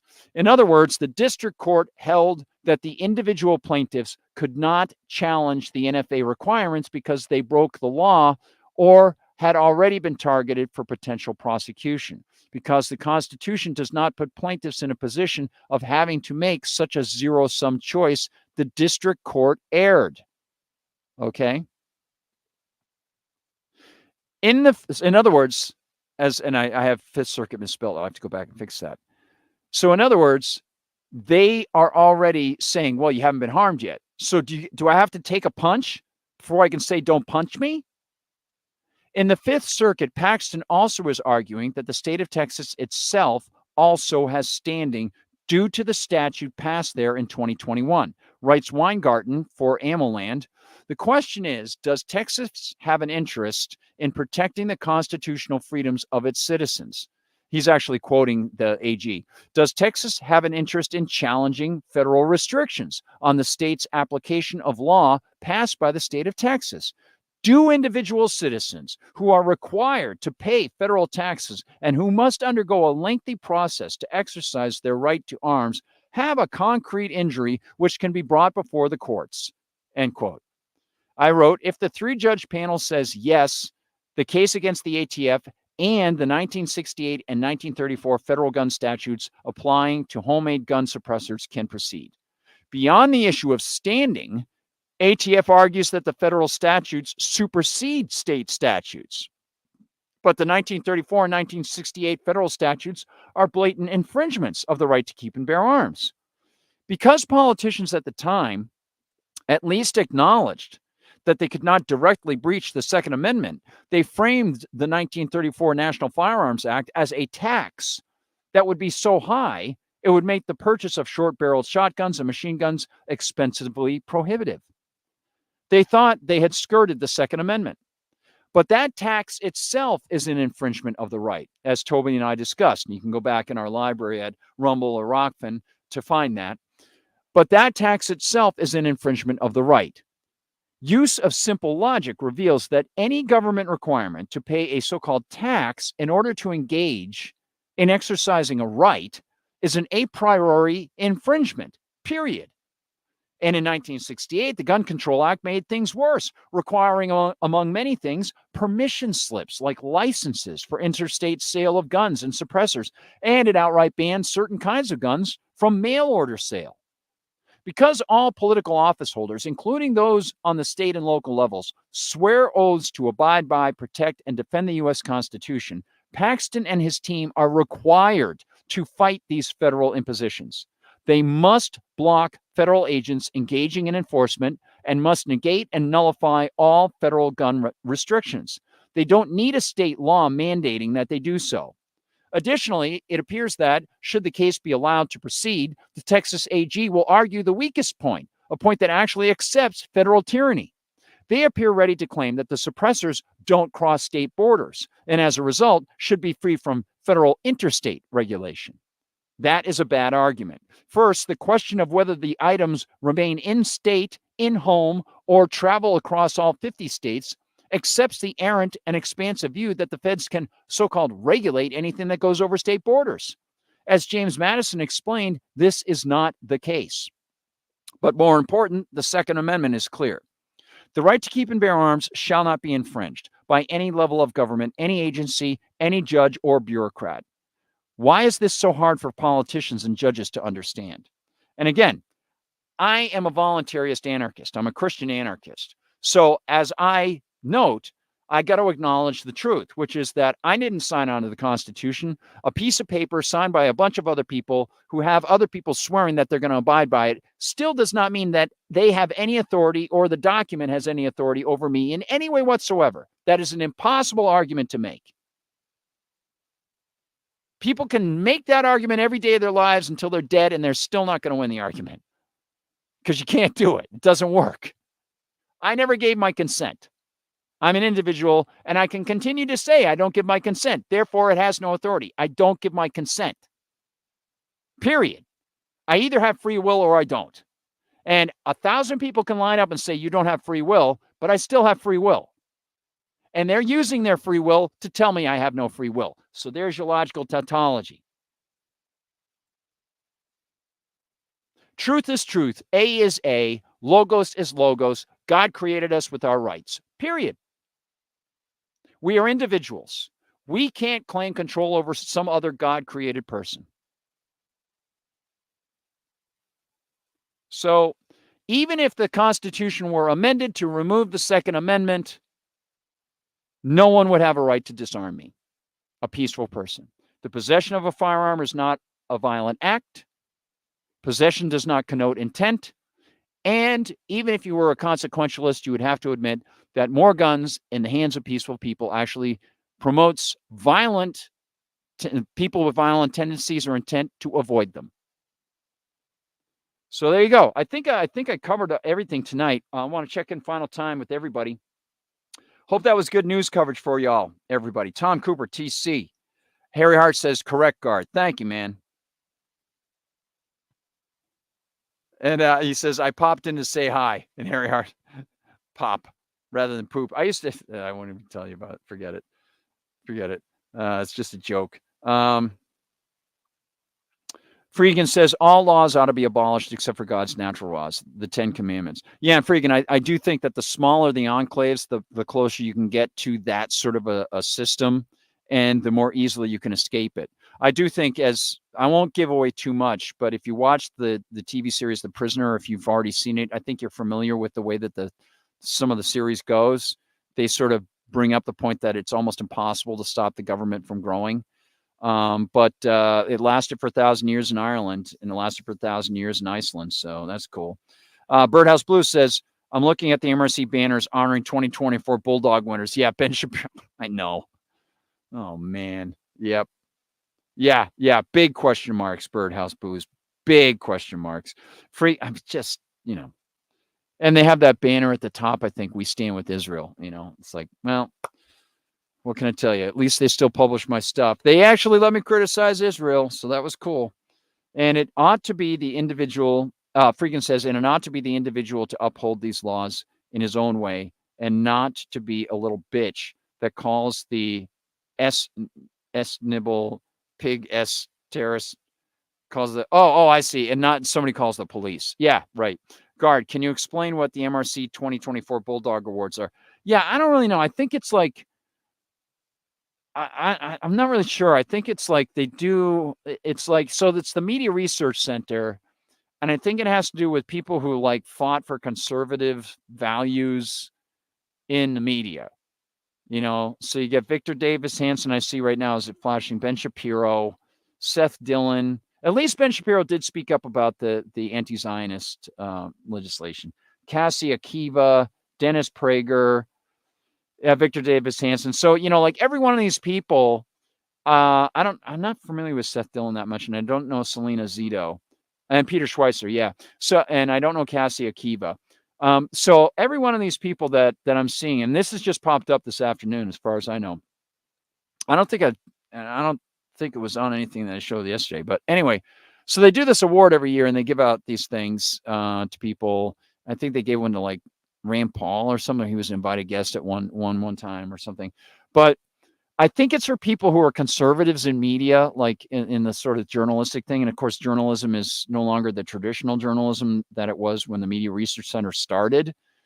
So I think it's sort of grown from there. So you have some of these new media people like Ben Shapiro and stuff coming in there. I think that's what it's about. I'll have to check with Eric and find out what that's all about and stuff. Yeah. Anyway, they have a dinner and stuff like that. And, I've never been to one, but yeah. So there you go. So, all right. I think that wraps it up. I think that covers everything. And yeah, Freaking says they say everybody unwittingly breaks at least one law each day. There are just way too many stupid laws. And Birdhouse Blue says, "Gotcha, guard. Thanks. That's the first time I saw that." Yeah, and and it's weird too. Even in I don't know what. Yeah, I'll mention it anyway. But in mentioning it, hopefully it won't create a distraction in your mind in the future. But when the A Libris things or thrift books things pop up, sometimes you see the covers of these books pop up. The algorithms put stuff there, and I'm trying to focus on. Actually, I'm trying to get the audience to focus on the words there. So I'm like, okay, do I enlarge this and try to get rid of that? And so I think everybody eventually gets used to it. I get used to it, and I just sort of zone that stuff out. But that I'm glad you brought that up because I had sort of zoned it out and I wasn't really looking at it. So that's a good point. And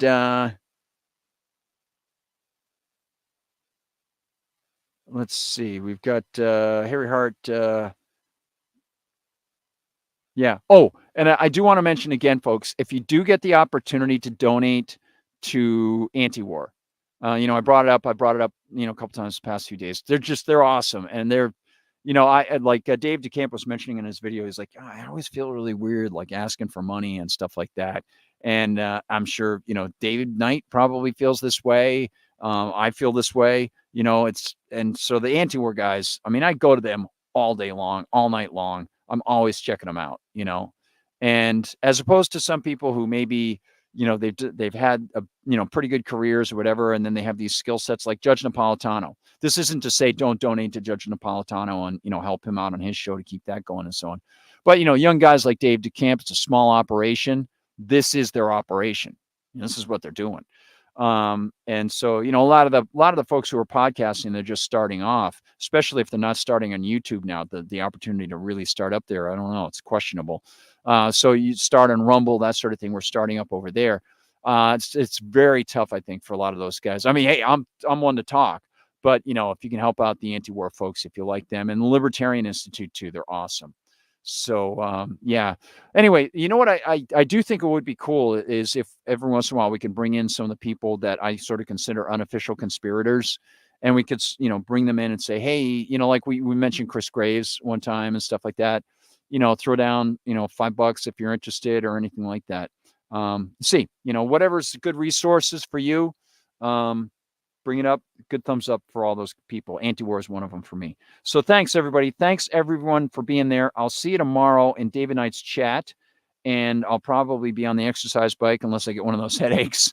Sometimes as I'm getting one, if I get on the exercise bike, the adrenaline really helps me. Yeah, so have an awesome night. I'm going to give you our outro number 2, and then I hope to email Liberty Doll tonight, maybe, or tomorrow. And maybe I'll be able to get her on as a guest. That'll be a lot of fun. I want to get Chris Graves back on. I want to get Jason and Tiger and Charlie and Tony and Don. Tony Orlando and Don. Wouldn't that be funny if you have Tony Orlando and Don Jeffries on? It's Tony Orlando and Don. You do it at sunrise and it's Don. I don't know. It's crazy. Wacky stuff, man. But I'll leave you with going out. Outro number 2, King Kong. Have a great night, everybody. Thank you for watching. I hope this has been great for you. Peace. God bless.